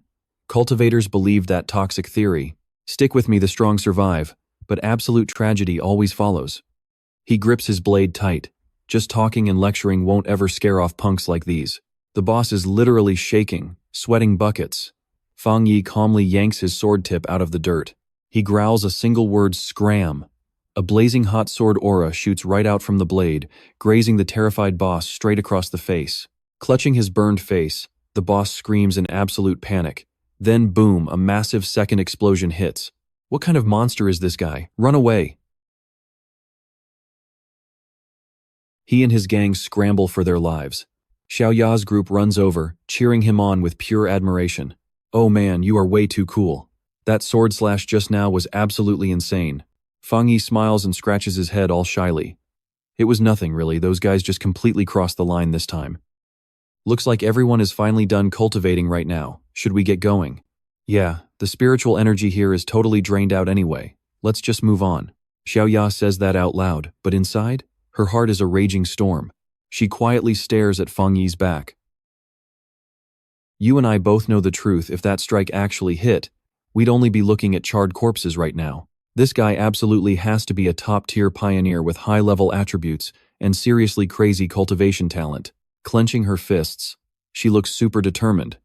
She definitely has to report this back to the organization. Meanwhile, over at the Spiritual Cultivation Association office, a woman is busy answering a phone call. Xiaoya, wait, are you actually saying another pioneer with high-tier attributes just showed up? Xiaoya's voice rings through the speaker, vibrating with pure excitement. Wait, what exactly do you mean by another one? The woman instantly jumps up. A massive guy wearing sunglasses is suddenly standing right behind her. She panics and blurts out, "Oh, it's nothing. I already logged the report. Just notify me immediately if there are any new crazy developments on your end." She hangs up the phone, turning to the giant man with a bright smile. "Sir, could we actually be super lucky today? 2 high-tier pioneers back to back? I know what you're thinking, jackpot, but the guy who scouted Fang Yi earlier? He isn't happy at all. He groans lucky, you say?" Every single high attribute awakened out there right now holds major status. They get huge respect, and soon enough, they'll become the core of major power factions. He rubs his temples, looking totally exhausted. Dealing with this is going to be incredibly difficult. He sighs. I just want to resign right now. The very next morning, on a super busy city street, a guy is walking around with a hoodie covering almost his entire face. He gets totally startled when someone bumps into his shoulder. Hey look, that guy cosplaying as Mr. X is so incredibly handsome. A random fangirl loudly cheers. Another girl whispers back, that prop sword looks way too realistic. He honestly has such a crazy intense aura. I seriously need to ask him where he bought that gear. After finally escaping that chaotic crowd, Fang Yi, rocking his white hoodie, pulls his hood way up, hides his face, straps his giant sword to his back, and tries blending into the crowd. But his sneaky disguise completely backfires. People on the street just cannot stop staring at him. A few girls even start screaming, "Oh my god, he is such a true manly alpha, an absolute peak apex dominator." Fang Yi stays dead silent, nervously thinking to himself, I tried disguising as a cosplayer, but now I stand out even more. He pulls his phone out, and crazy, sensational headlines about that wild forest incident immediately grab his full attention. Are cultivation novels actually becoming our reality? Golden light and purple energy literally erupted outside a 1,000-year-old ancient cave today. A fellow photographer even managed to snap a clear picture of a literal dragon flying past. According to an anonymous inside source, a man with a giant blade is actively cultivating. Trust me, we are officially hooked. All right, stick with me. He trained here, chased them off, and looked super annoyed. All because of the internal fire. He was just way too careless. Power exploding at 2,000 degrees Celsius is definitely going to cause a massive phenomenon, he figured. There is no way the person leaking his identity was Lao Li or Zhang Xiaoya, right? He felt this massive surge of endless energy flowing right through his entire body. He absorbed way too much pure yang spiritual aura. Just one more cycle of the golden sun breathing technique, and he could actually break through to the next tier again. That breakthrough feeling was getting super close. He literally had zero time to think. He stared hard at that massive mountain towering at the edge of the city. No more time for thinking. He had to reach the back mountain. 5 minutes later, at the super remote area behind Fang Yi's house. Finally, it is completely done. A silver-haired girl, the expert garden restorer named Su Qingying, was just panting heavily for breath. She collapsed flat onto the empty ground.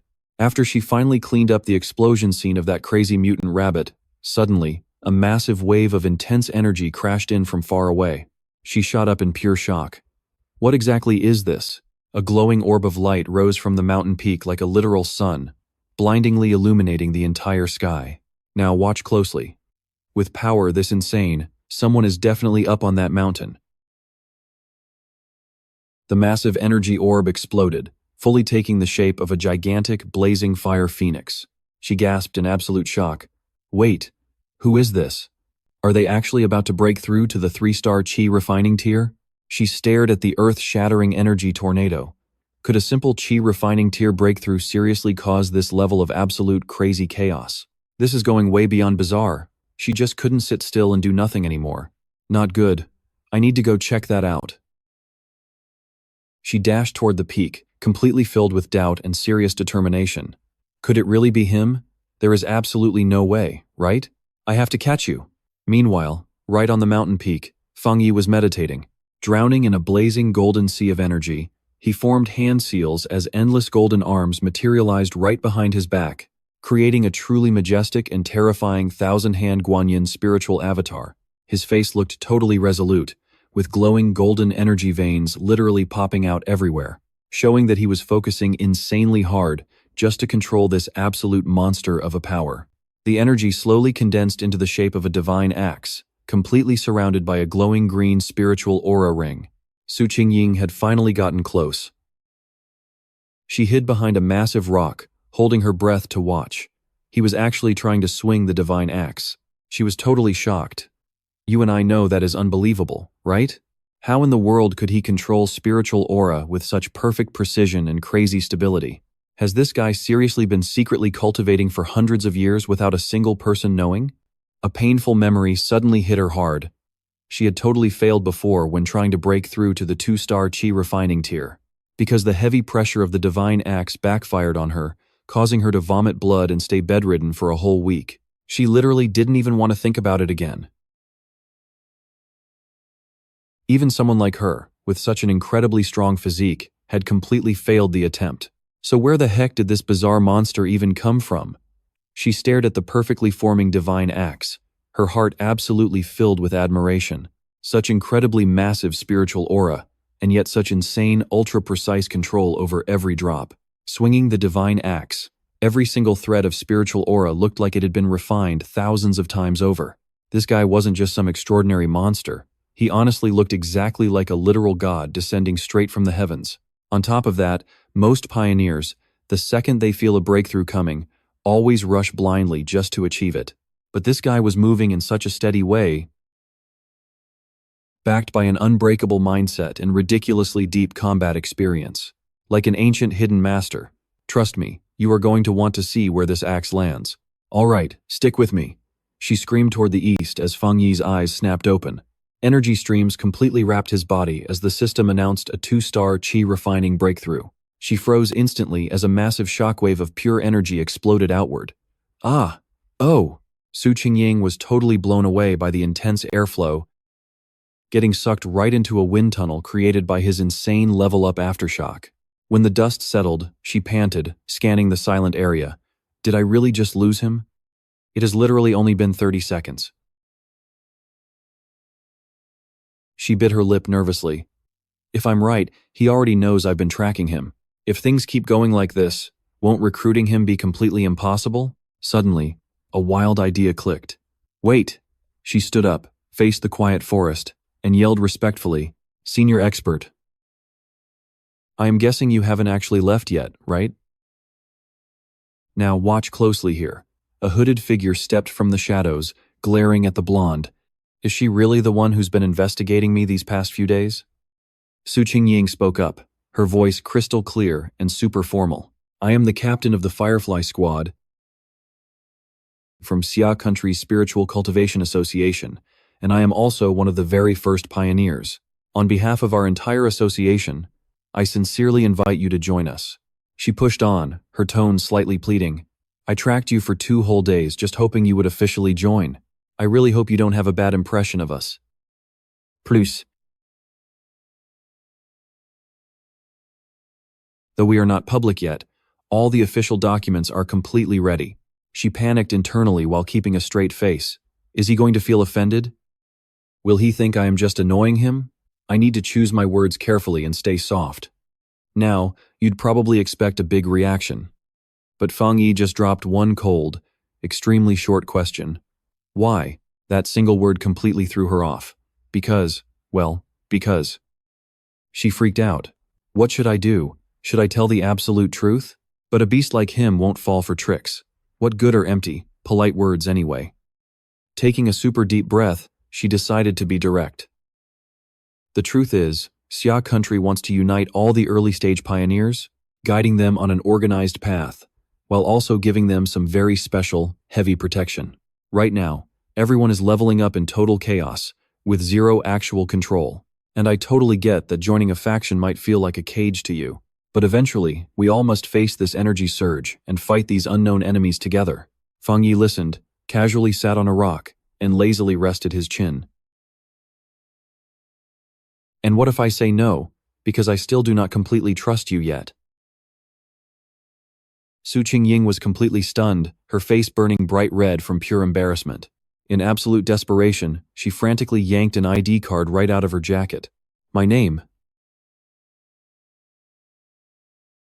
I am Su Qingying, a pro athlete before the energy hit, she screamed, holding it up. I don't know if you know me, but here is my card. Please believe me. He glanced down. Ah, I vaguely remember now. Suddenly, an old news article flashed right through his mind, showing her holding a track trophy. Trust me, you'll want to remember this part. Just as I figured, the ones with naturally overpowered physical stats. Being a pioneer makes things a whole lot easier. No wonder she rushed over so fast, but his expression suddenly turns completely ice cold. Stick with me here, because from what I know about his past life, the Xia nation completely failed their ultimate mission, and the entire human race went extinct. A horrifying vision of a completely ruined, dead city flashes right before his eyes. Now that he's returned with a system, he definitely has to be a major part of this game. But not right now. The timing just isn't quite right yet. He looks up at a seriously anxious Su Qingying and smirks. But hey, I actually remember who you are now. That single sentence makes her light up with obvious joy. So, I will think about it. With that, he jumps straight up and dashes off like a wild gust of wind. He glides right past her, his voice echoing loudly. But for now, you absolutely must keep my exact location a total secret from the others. Su Qingying freezes, only catching a glimpse of him putting a finger to his lips to shush her. Now far away, Fang Yi quietly analyzes her recent weird behavior.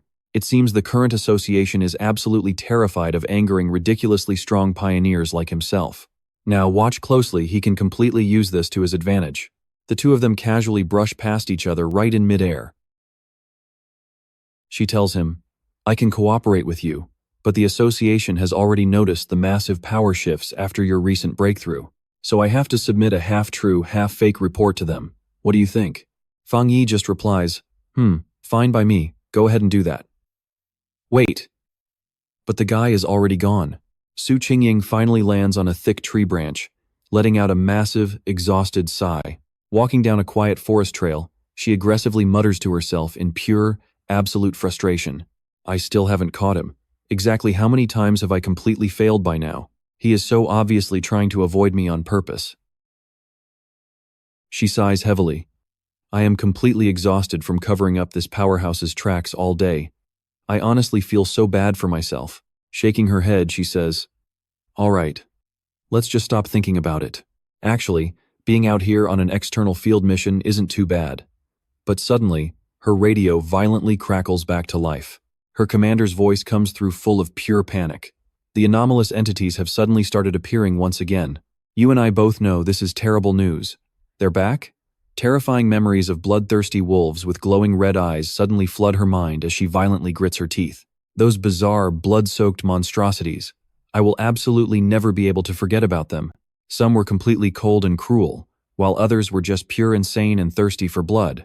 They endlessly siphon power directly from the dark polluted zones created right after the world's spiritual energy returned.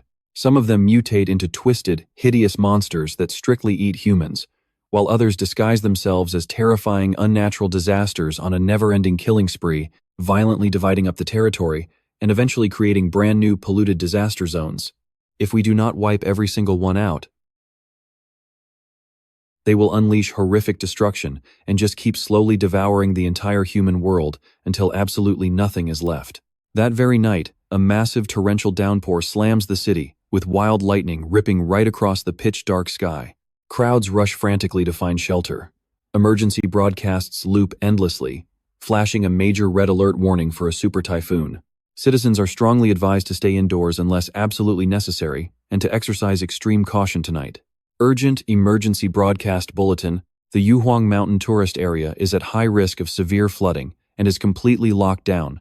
Please do not go anywhere near there. People start whispering in the streets. We have not seen a crazy violent storm like this in decades. What kind of supreme powerhouse is undergoing a heavenly lightning tribulation out here tonight? Fang Yi stands perfectly still in the pouring rain, his hood hiding half his face. He stares up at the sky. It's a massive concentration of raw lightning energy, radiating horrific majesty and completely wild, untamed fury. Trust me, you're going to want to see what happens next. Knowing he's the storm's center, he dashes right into the heavy rain toward that lightning-struck mountain. He glides forward like a total ghost, heading straight for the mountain's base. All right, stick with me here. His system just blasted a massive warning, a brand new polluted zone detected at Mount Duhuang. This absolute unit of a mountain stands 1,545 meters high, covering 25,000 hectares. Usually, it is the city's top tourist spot. But right now, that mountain forest looks absolutely gloomy, dark, and straight up terrifying to witness. Pollution levels? Completely unknown. Fang Yi steps right into that pitch-black forest while the endless rain pours down. His glowing red eyes flash in the heavy darkness, staying completely vigilant. Raging thunderstorms ruthlessly strike the peak of Mount Duhuang, creating a truly terrifying apocalyptic scene. Meanwhile, over at the Hunter Association headquarters, a massive screen broadcasts this exact nightmare live. A panicked staff member reports in, reading the latest spiritual energy concentration tests. The danger level scaling across Mount Duhuang is surging at an absolutely crazy rate. Another official slams down a conclusion: yes, Mount Duhuang must be sealed off immediately and officially designated as a brand new polluted zone.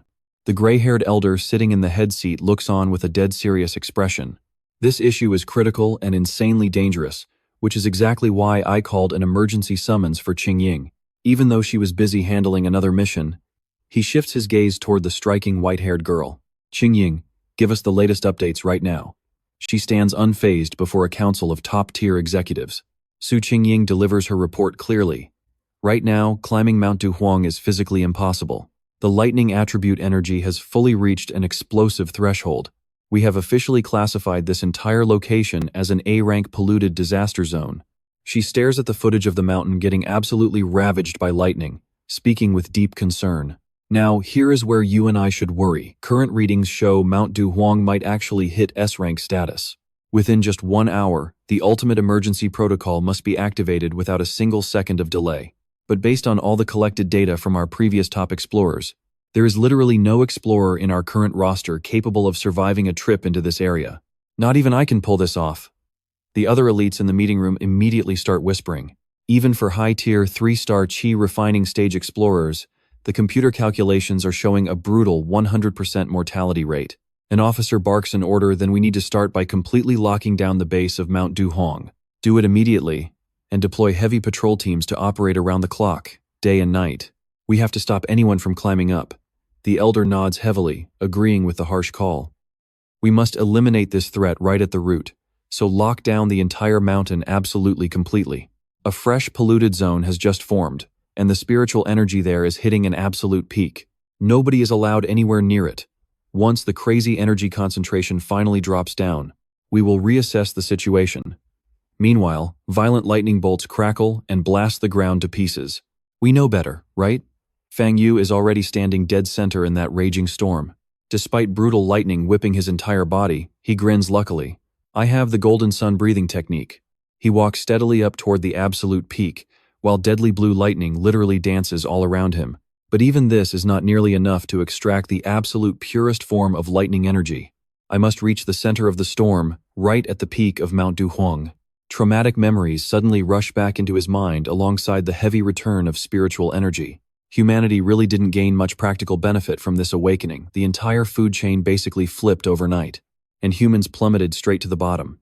If we don't fight to evolve, we aren't just talking about mild changes. Out in the wild, even a simple, harmless little rabbit or a common street mouse could easily mutate into a lethal threat to human survival. He slowly clenches his fist tight. Vibrant blue spiritual energy wraps tightly around his physical body. Because out there in the future, things far more terrifying than just some strange, mutated beasts are guaranteed to show up. Even powerful cultivators might be completely helpless against them. True, right now I have actually managed to master the golden sun breathing and red flame sword arts. Trust me, you'll want to see what's next. Alright, stick with me, we're jumping straight into the action. Sun and internal fire? Nowhere near enough. His blade erupts in golden flames. He previously spent his crafting points to transfer these exact attributes right into his signature Tang blade. The sun attribute massively boosts the weapon's durability and absolute defensive power, while the crimson flame sword art pushes its destructive attack power off the charts, but relying way too much on one weapon creates fatal blind spots. He has to become an absolute beast himself. The only way to crush those deceitful, vicious creatures and finally take the upper hand. He tilts his head back, facing the raging lightning strikes. The raw thunderstorm energy here, an absolutely perfect opportunity to completely reforge his physical body from scratch. To gain more power, he has to chase every single chance. Amidst the shifting forces of heaven and earth, he charges straight into the absolute thickest cluster of lightning. Otherwise, he'd have literally zero options left except waiting to be crushed to death under the sheer weight of disasters. Boom! A massive, blinding bolt of lightning strikes directly toward him. He grips his sword hilt tight. Now pay attention here. He draws his weapon, using it to literally parry the raw lightning. Ah! He roars out in pure, agonizing pain as the violent thunderstorm energy fiercely floods right into his physical body. Ah! His flesh literally feels like it is tearing apart under the horrifying, crushing pressure. Coughing up blood, he struggles to keep his footing. This extreme lightning attribute is basically a savage form of divine punishment. Teeth clenched tight, his sweat and blood mixing together. The pressure crushing down on his entire body is absolutely insane. Furious that he dared to step into its forbidden territory, the storm actually wants him crawling on his knees. He glares right back up at the sky, where the raging strikes gather. How can he force this chaotic power to submit? An idea sparks in his mind. Stay calm, think straight. The system gave him a clear warning earlier. He has to physically touch the core of that energy source. There it is. Compiling now, golden sun breathing technique. Absorb the heavenly tribulation lightning. Ah! He screams out loud, using every ounce of strength to thrust his blazing sword straight into the storm's chaotic core. An earth-shattering explosion of fire and pure lightning erupts. Fang Yi gets violently knocked back, fresh blood spilling from his mouth, but he refuses to let go of his grip. He has to endure the pain until he reaches that peak ahead. You and I both know this is insane. He dashes forward, ripping through the energy wall, risking death to survive. Fang Yi grinds his teeth, bracing his entire body against the aggressively violent currents of raw lightning energy. Such an incredibly ferocious torrent of thunderous power. Even just trying to breathe normally leaves every single muscle feeling completely paralyzed. This heavenly storm actively wants him dead, but his eyes flare up with a piercing golden glow. Zero fear in his gaze. Pushing past his limits, he thrusts his sword violently into the exact dead center of the lightning storm. Thunder erupts wildly as a massive, blinding pillar of light completely swallows the entire mountain peak. A sharp system notification suddenly chimes right inside his head. A powerful lightning attribute has been successfully detected. Compiling in progress. Meanwhile, down in a luxury penthouse apartment overlooking the mountain, a group of people watch the terrifying spectacle in absolute horror, and one guy stammers, "I have never seen a lightning strike this massive in my entire life." An older man mutters thoughtfully, "Could it be some high-tier god actually going through their heavenly tribulation right now? Why do I feel like I just saw the silhouette of a literal person up in the sky?" Someone else panics. "What happens if this monster lightning bolt directly hits our city? Is it going to completely destroy my house?" Suddenly, A blinding explosion rocks the summit. System alert, you have gained divine lightning power, refining and summoning the heavenly thunder, and successfully tempered your mortal body in the sacred flames to become literally godlike. You have received 5 compilation points.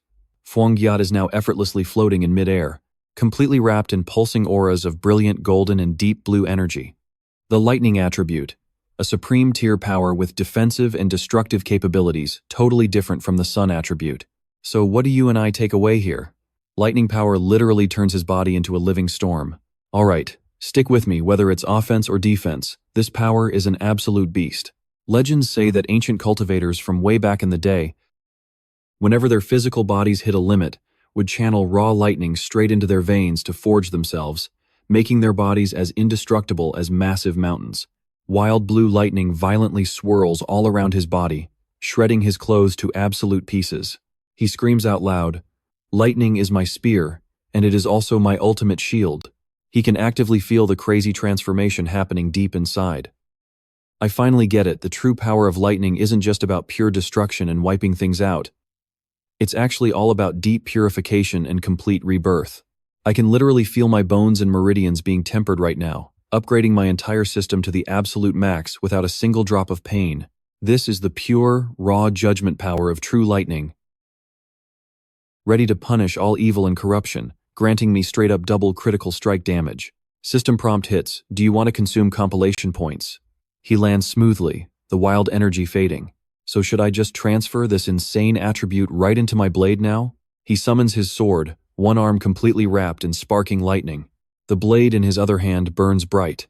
Yeah, adding the lightning element would definitely make it way tougher, but it might seriously mess with the purity of the solar attribute already inside it. Plus, jamming too many different attributes together could completely shatter the weapon. Now watch closely, because a wild idea hits him. I've got it. He focuses all that lightning energy directly into his right arm, deciding to graft it into his flesh. The system asks, do you wish to graft the lightning attribute here? Yes. A super confident smirk flashes right across his face. His entire right arm erupts in a blinding, brilliant blue light, with violent streaks of pure lightning tightly wrapping all around it. Cut to the next day at Mount Du Huang Peak. Tathan Din stands next to a military officer. Reporting to Captain Han, the situation is not what we expected. The energy density in the Mount Du Huang pollution zone dropped from peak level to minor in just hours, but there is still residual static charge in the air. Major Han Lai of the military stares intensely down at the faint tracks left behind. This can only mean one thing, somebody was actually up here. Was it a seeker? Wait, another seeker? Tathan Din looks completely shocked by the massive news. Is he even still alive? She kneels down to closely inspect the dirt. I can't sense a single trace of his energy attribute. He probably left a long time ago, and that heavy rain last night completely washed away all his tracks. It is highly likely he made it out safely right around 8 p.m. last night. Why? Hanli seriously asks. Why exactly? She replies, the bizarre anomaly started right around 6 p.m., and we locked down the base by 7, so he definitely must have climbed up way before the blockade hit. You and I both know he'd be caught otherwise. Han Lai gazes up at the peak. The mountain peak got hit by the most insane lightning storm exactly at 7 p.m. Wait, didn't the association's advanced gear predict any of that coming? The original forecasts clearly showed the pollution level hitting straight to S-class by dawn, but right after 8 p.m., the massive energy outbreak density just suddenly plummeted. He senses the lingering wild energy. Plus, I get the strong feeling this mysterious guy might actually possess some kind of crazy lightning-related power, which explains exactly how he managed to survive the absolute punishment of that lightning strike. But this entire freak anomaly was basically a golden ticket for him. He declares with pure confidence. So I fully believe this guy didn't just survive, he might literally be the main reason this whole phenomenon changed in the first place. If not, that would be one seriously mind-blowing coincidence right there. Did he just stumble onto this by luck, or did he actively link up with heaven and earth, beating us to the punch? He looks straight at Tathan Din with a deadly serious expression. So what do you and I take from this? Guys like him are dangerous because we don't know whose side they're on. Stick with me here. If this insane guy ever threatens society, The resulting disaster would literally match these natural phenomena. They absolutely need to find him fast. Meanwhile, back at home, Fang Yi suddenly lets out a massive sneeze. Back at the main headquarters, Hanley commands his subordinates. From this exact moment on, at all costs, we must hunt down this specific target immediately. His temporary codename will officially be Tyrant. He imagines an intimidating figure completely wrapped in violent arcs of dark blue lightning. The military officer glares toward the gloomy, dark forest and speaks to his subordinates. We still strongly hope the association can successfully recruit this tyrant, as fast as humanly possible. And on our end, we will fully suppress the breaking news and securely verify everything as quickly as possible. The association elder stands at the mountain peak, talking directly to Han Li. That goes without saying, but we actually have a high-level candidate too, currently trying to get close to him. He aggressively turns and barks an order. Su Qingying, hand your full report to Major Han right now. Startled, Su Qingying quickly hurries over. Standing at attention, she reports, here is the situation. He is the candidate who cleansed the A-rank pollution. Over at Jingcheng University North Gate. She screams internally in utter panic. Oh no, I am completely doomed. Watch closely now. She is absolutely terrified her real identity will be completely exposed. She nervously continues her completely fake report. I recently tried my absolute best to contact him, but unfortunately, his hidden movements are just far too mysterious. I did manage to find the mutated rabbit corpse that he completely destroyed, and if I am not mistaken, he possesses a fiercely burning solar attribute. I will try my best to get closer to him and investigate further. Seeing exactly how he single-handedly managed to purify the Jingcheng University North Gate anomaly, she internally screams in total despair, oh my god, I literally tried my absolute best here. The info must be half true, so they believe me. If I stay totally silent, my cover is blown. Another veteran officer quietly ponders, a solar element? Major Han Li nods his head in deep understanding. Excellent job out there, Su Qingying. We desperately need fresh young blood like you to push the older generation forward, just like the relentless crashing waves of a raging river. Su Qingying hastily replies, Major Han, you praise me too much. It is my duty. I will definitely keep working hard. Han Li calmly adds, we will also strategically release some fake news regarding these massive natural disasters. That is perfectly enough for now. By the way, I strongly oppose blindly posting any spirit energy news online, as malicious people with terrible intentions could easily abuse it. The elder laughs awkwardly. Su Qingying secretly breathes a deep sigh of relief.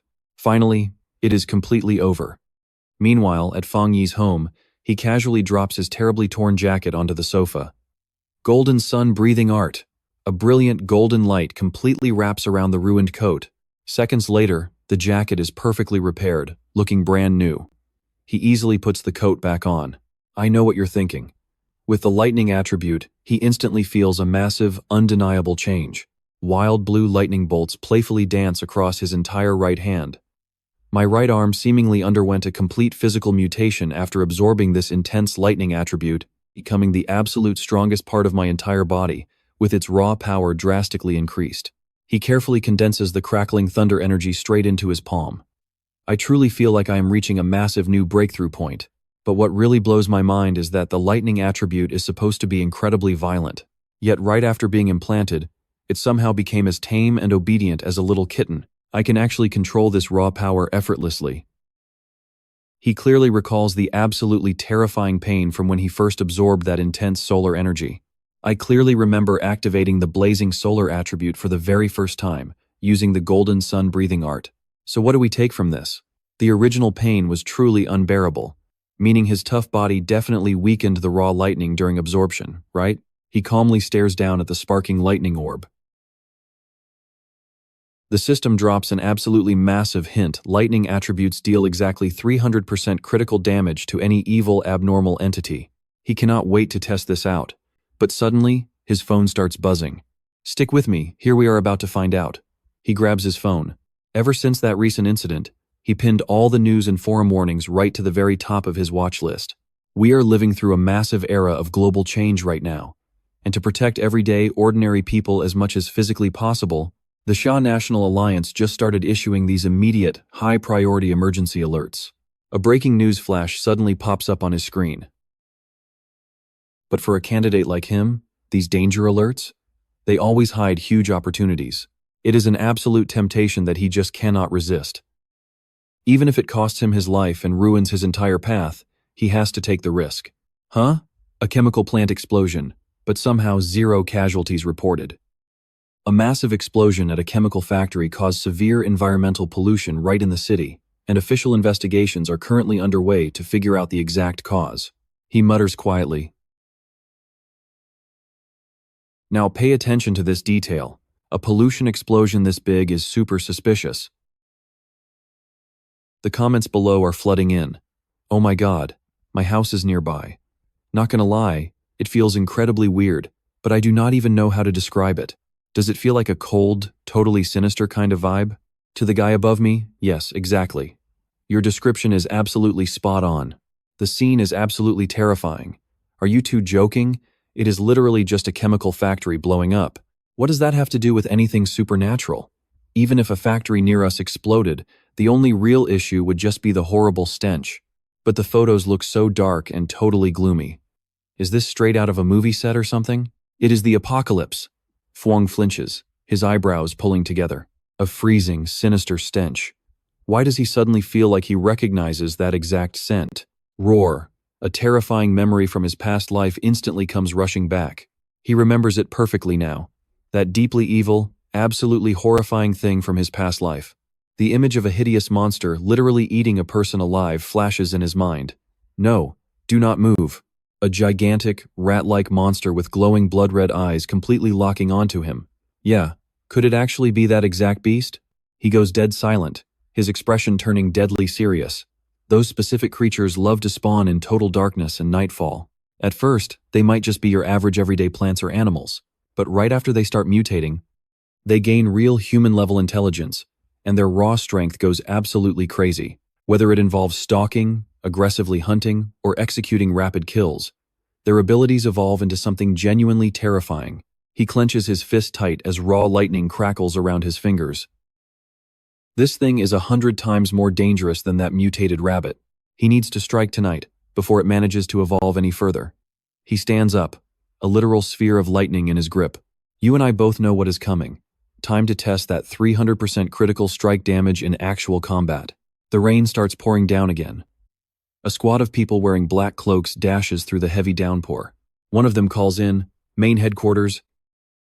The extermination squad is currently tracking the night candle anomaly from file number 7.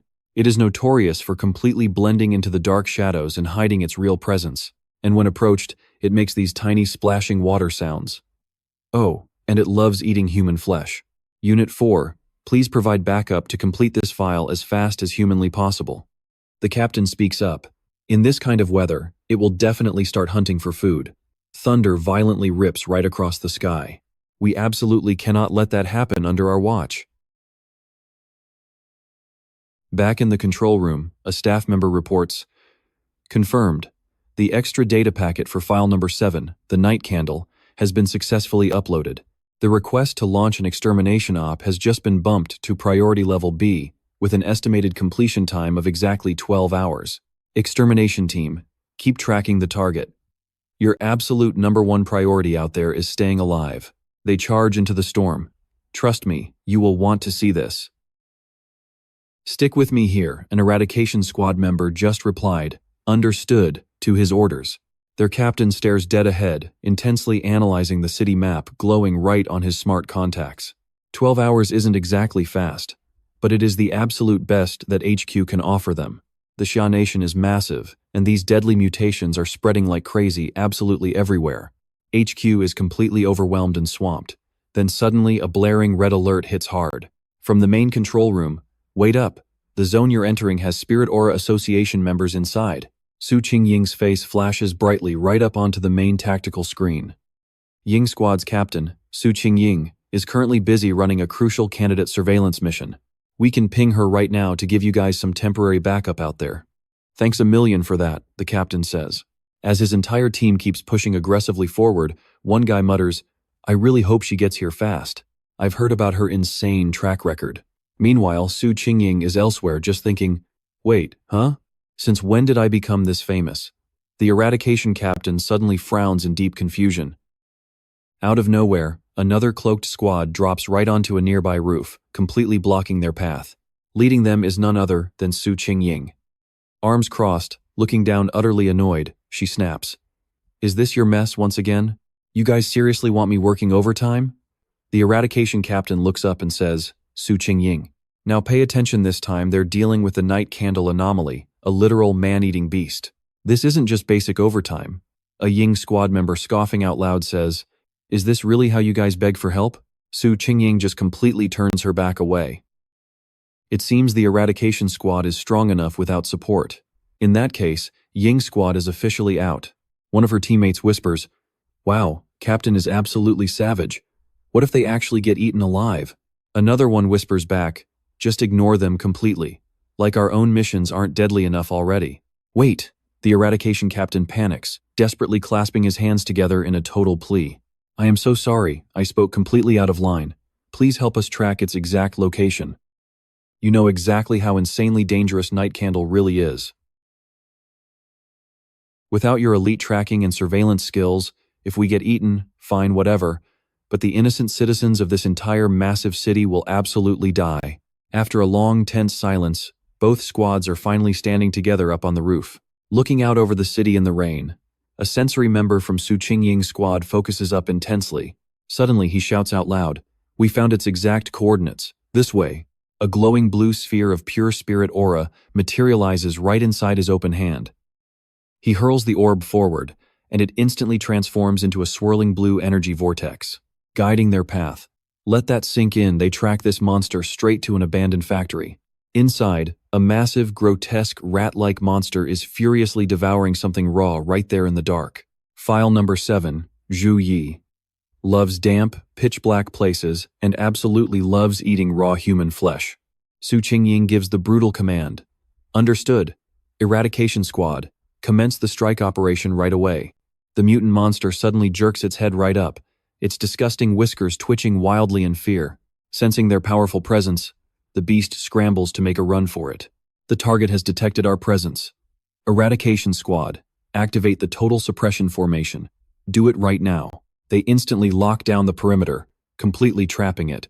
4 members of Ying squad dash out towards the north, south, east, and west, securing a completely flawless encirclement. Shouting in unison, they generate a massive, completely inescapable barrier. One squad member leaps incredibly high, prepping a devastating aerial strike from above. He slashes down with brutal force, but the mutant monster is somehow faster. Trust me, it whips its heavy tail, smashing him down. Let's jump straight into the madness. He gets blasted right through a wall. The monster lets out a massive roar, with explosive dark energy erupting all over its body. Su Qingying screams a warning, watch out for the sound waves, get away from them. But it is way too late. The shockwave hits, blasting everyone backward. Commander, are you okay? One of the team members asks, helping her stand back up. Gripping his wounded arm, the strike team captain grits his teeth. Just as expected, this deviant is insanely strong. If they had not backed up fast enough just now, every bone in their bodies would be crushed. This kind of destructive force mixed with that terrifying dark element, if they let it roam the city any longer, it is definitely going to cause an absolute disaster. The monster tilts its head back. With another deafening roar, a toxic green light starts glowing deep inside its throat. A massive wave of poisonous green smoke blasts from its mouth, completely flooding the entire area. The deviant monster spews out this thick green toxic fog, literally melting a massive crater into the ground. Watch closely, here it is actually trying to escape by digging straight down. One of Su Qingying's squad members yells out. Another guy quickly pulls her back, shouting, Commander Su, this is highly corrosive dark energy. It instantly destroys physical matter the second it touches anything, and we just do not have enough high-level fighters to counter this. The strike team captain barks orders. Even if that thing can melt the solid ground, it will not be able to dig a full escape tunnel. Evacuate immediately. Squad 4, hold your ground and do not break the strike formation. Everyone stay on high alert. Our absolute main priority right now is to gather real-time intel. We need live updates, and we are adjusting the battle plan on the fly. One of the strike team members goes completely pale, gripping his dagger as tightly as he can. Suddenly, the deviant monster sprouts a pair of wings and lets out another vicious roar. Then it shoots straight up into the sky, knocking away a member who was charging right at it. Do not let it escape. Hurry up and go after it. The strike team captain yells. He charges ahead with his teammates, chasing the flying monster as it leaves a trail of toxic green smoke. Su Qingying and her squad track the beast all the way to a completely different city district. She suddenly stops. Wait a second. The spirit energy levels here just spiked off the charts. She immediately orders 2 of her members. You guys stay on guard right outside. I'm going inside with them. Understood. She and the strike team step into an abandoned factory. You and I both know this abandoned factory feels like a total trap. She speaks up, let me scan the spirit energy first. The strike team captain looks closely at the high-tech watch strapped to her wrist. Is that the brand new support tech recently developed by the Hunter Association? Su Qingying nods and says, yeah, exactly. The watch shows the absolute max energy concentration a single team can safely handle is level 51. Just a moment ago, the deviant's energy was sitting at 48, but suddenly, the number on her screen skyrockets straight to 80, and it is still climbing insanely fast. She yells out, wait! The current concentration level just blew right past 80, and it is still spiking like crazy. Looks like there is way more than just one anomaly hiding in here. A thick cloud of green smoke completely surrounds them, as a massive dark shadow silently slides across the ceiling. The whole squad freezes in shock. The captain screams out, this is bad, there is definitely another mutant creature here. That deviant totally baited us in here on purpose. Su Qingying instantly orders a rapid retreat. We cannot stay here any longer, we are pushing toward the gate. If it tries to block us, it will have to reveal its exact position. With all of our combined firepower, we can blast that gate wide open. She fires off a brilliant beam of blue energy, completely shattering a wall. This way. But suddenly she stumbles, crying out my eyes. Oh no. All her senses are failing. Trust me, you and I are not ready for this. Poison gas. She hits the floor. Stick with me, this gets crazy. She struggles up, screaming for her team. Are they okay? Zero response. Dead silence. It feels like she is completely alone in this abandoned, rotting factory. They have to be nearby somewhere. But her senses are completely blocked, and nobody can even hear her. Gritting her teeth, she forces herself to stand. If she remembers right, Zhu Ji lured them straight into this very factory. This place? No. It is actually the hidden lair of a completely different anomaly. She sensed a faint presence earlier. Most likely, an absolutely massive, deadly snake. A giant serpent head with glowing green eyes slowly slithers out from the pitch black. Unlike Zuji's dark energy, this thick black mist is straight up toxic. They were poisoned the second they walked in. She feels her body failing fast. The toxic gas is completely paralyzing all her senses, and rapidly draining every last drop of their spiritual aura.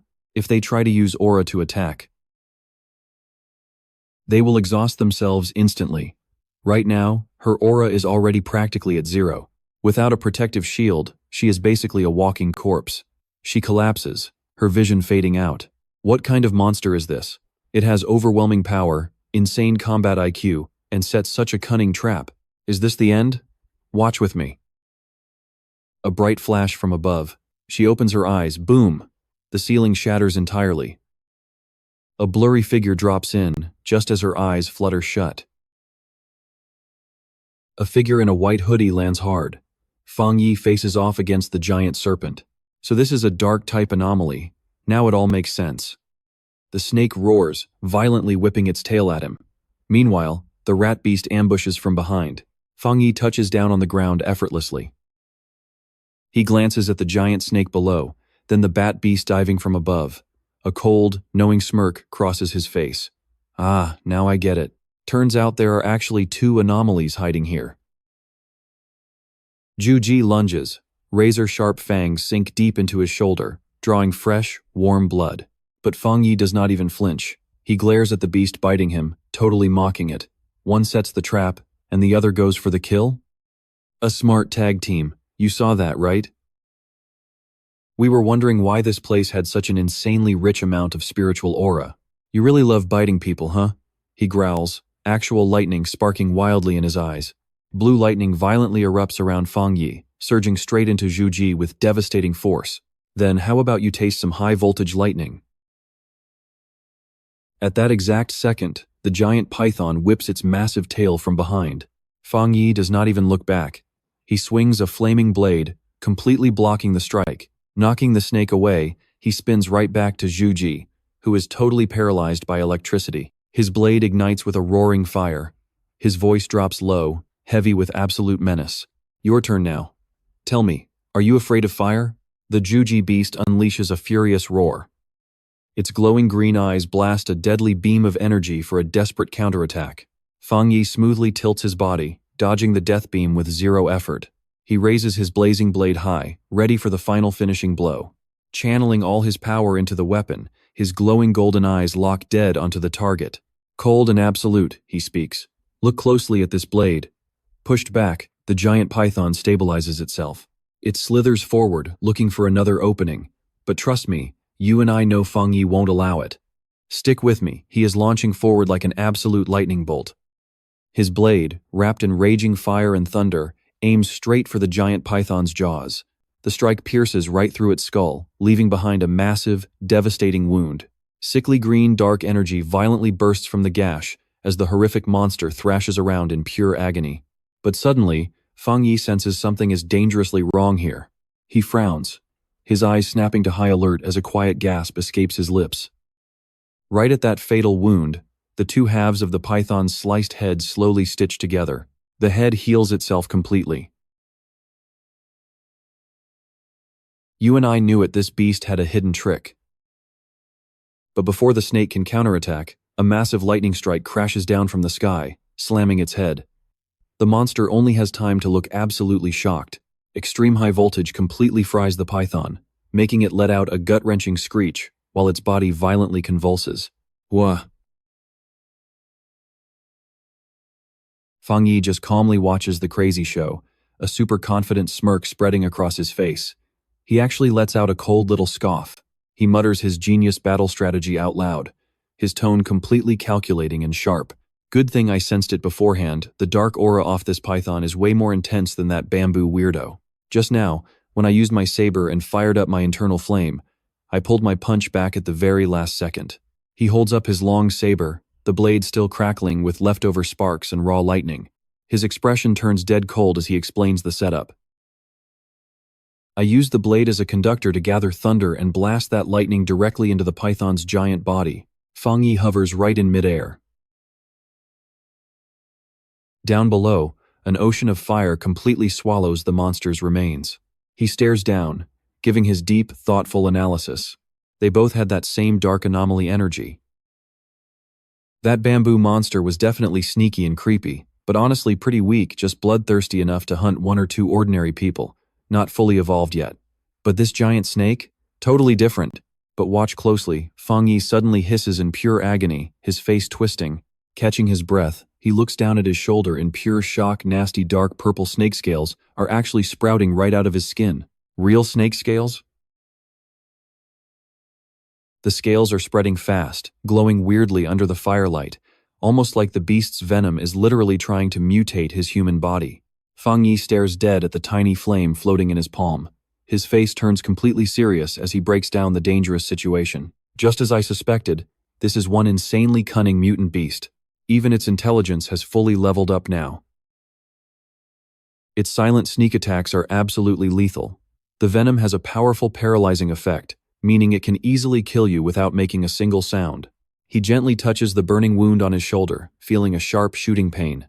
But the fact that I can still feel this pain must be thanks to the constant flow of my golden sun breathing technique keeping me safe. He slowly clenches his fist tight, his voice oozing with absolute confidence as he flexes the true nature of his power. My Yang Fire attribute can melt away the deadly toxins. The breathing method heals and protects, while the lightning power completely purifies everything it touches. A massive, powerful surge of energy explodes right out of his body, mixing bright golden flames with striking blue thunder. Fusing these two crazy elements together allows my body to feel the pain clearly, which acts like an early warning system against any incoming enemy strikes. He glances over at the unconscious soldiers on the ground, his eyes turning pretty dark. But for regular guys, even if they had some basic defenses, getting hit with this level of venom would basically be a total death sentence. He finally realizes just how insanely dangerous this trap really was. Fang Yi starts piecing together the true origin of this monster's power. Trust me, we are about to see exactly how this python got so secretly massive. Let's jump right in. This was a Tier 3 demon tower setting up an absolutely brutal ambush. Images of two massive monsters and countless human skeletons flashed vividly across his mind. Just thinking about the bamboo demon teaming up sent shivers down his spine. It was the perfect, deadliest trap designed specifically for elite vanguard hunters. It must have devoured so many victims already, maybe even wiping out several vanguard members who never got to join the official squad. He stared coldly at the giant snake skeleton, watching it burn away in the roaring flames. In the end, no matter how vicious or absolutely evil it was, the whole thing was about to be reduced to nothing but dust. Standing right before the destructive fire, Fang Yi quietly evaluated his own growing power. This internal flame was incredibly strong, but his lightning power dealing triple damage was still way more effective. He figured his combat skills were definitely ranking among the absolute best in the vanguard squad by now. Without saying a single word, he quietly turned his back on the ashes. Now, pay attention here. The flickering flames cast his shadow on the ruined factory walls, and he suddenly froze. His glowing red eyes narrowed sharply, locking onto a dark, hidden corner of the factory. Someone was still here. As the thick smoke slowly cleared out, a coughing figure emerged from the dust, and it was Tu Thon Din. The white-haired girl looked completely exhausted, but she was definitely still fully conscious. She stared up at him in silence. Fang Yi remembered her instantly. Was it really her? That girl from the Two Family Guild, right? He walked straight toward her, past her completely knocked out teammates, his voice carrying a hint of mockery. Hey, stop faking it. He stood right in front of her, looking down with a knowing smirk. You're really terrible at playing dead. Tu Thon Din jumped in panic, hurriedly covering her face with both hands. She stuttered in total embarrassment. Oh my god, out of literally everyone here. Was that really him just now? Ha ha ha, I just choked on the awful smell and finally woke up. I swear I'm not faking. Fang Yi just crossed his arms. The corner of his mouth twitched up. You're actually pretty strong. All your teammates are completely drained and unconscious, yet you still manage to maintain a tiny bit of defensive aura. If you had 0 willpower left, you wouldn't even be able to smell the blood or the burning. Tu Thon Din replied awkwardly. Thanks a lot for the compliment, I guess. She kept her head down, absolutely stunned inside. I really do have a little spiritual energy left, and he actually noticed it right away, but I just can't understand. You and I are probably wondering the exact same thing. How did he defeat that bamboo demon and massive snake? Seeing her still acting super shy, Fang Yi spoke in a calm voice. You don't need to hide your eyes anymore, as long as you promise not to leak my real identity. Then we're totally cool. Tu Thon Din thought to herself. She was a bit surprised. His attitude today was way friendlier than last time. Meanwhile, Fang Yi had already turned around, his figure giving off a distant, cold vibe. It's late, and since you and your squad are safe now, I will be taking my leave. Tu Thon Din panicked, hurriedly reaching out her hand to grab him, true panic written all over her face. Hey, hold on a second, Fang Yi. Without looking back at all, he replied decisively while leaping high into the night air, right through the hole in the ceiling. Not necessary. Too many people just causes drama. I'll leave the cleanup job to you. He landed smoothly on the roof of the abandoned factory, his silhouette quickly vanishing into the dark night, completely out of her sight. He breathed a sigh of relief, but then his face scrunched up in deep discomfort. And that's where we leave it. Good thing she didn't see him absorbing that dark element. Let's dive right into this crazy mystery.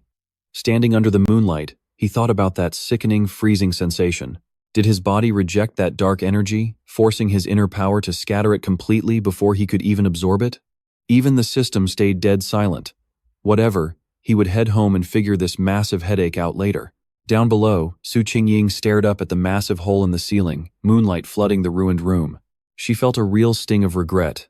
What a total shame. She never even saw his face. Clearly, this guy still did not trust the association one single bit. She quickly turned. Walking to the strike team captain, she slapped his cheek. Wake up. It is finally over. The captain slowly forced his eyes open, looking completely dazed. As soon as reality hit him, he shot up, screaming in absolute panic. We are under attack. Su Qingying just stared at him in silence, totally unsure how to explain the situation. The whole team woke up frozen, staring at the massive, smoldering monster skeleton right in front of them. The strike team captain stuttered, sounding absolutely terrified. What is going on here? Where did this pure, insane sun energy even come from? She calmly explained, her eyes never leaving the blackened bones. As you guys can see, a pioneer actually came to save us. She looked toward where Fang Yi vanished, her eyes conflicted, confirming a crazy theory inside. I am pretty sure he is my main target. My original mission was tracking a pioneer with a rare high-tier power, exactly like this pure sun attribute. Watch closely now. Who is he really? One of the team members was still completely shell-shocked. I still have not confirmed his identity. It is a total mystery. Actually, he completely reversed my tracking attempts on him. He knew I was watching him, but this time he still stepped in to save us. Another guy clenched his fists, yelling in total disbelief. Soloing a beast and that giant snake? What kind of monster is he? The captain suddenly realized something. Wait, where is the corpse of the beast? He raised his hand. A bright green energy sphere started forming in his palm. Clean up the scene first, and send whatever remains back to the guild. He started clearing the leftover dark energy around them. But then, his foot stepped on something on the ground. An intense burst of blue lightning zapped him, blasting him backwards. What brutal energy is this? He yelled, struggling to stand after the sudden nasty shock. He stared in pure awe at the residual lightning still crackling across the dirt. Captain Su, did you say his power attribute was pure sun energy? Because this leftover lightning is way too intense. Su Qingying stood near the beast ruins, her face dead serious. These are the beast remains. The lightning energy right here, it is insanely pure. A top-tier power attribute. I know what you are thinking. 2 high-tier pioneers showed up at once. One killed the snake, the other killed the beast, and they left together. She shook her head, an image of Fang Yi wielding both powers flashing in her mind. No, that is wrong. How could she explain that there was only one guy here? If she spoke the truth, absolutely nobody would believe her. One person possessing 2 ultimate powers. Just one of those is enough to make someone a peerless genius. So what do you and I take from this? A dual element pioneer is completely unheard of, an absolute myth.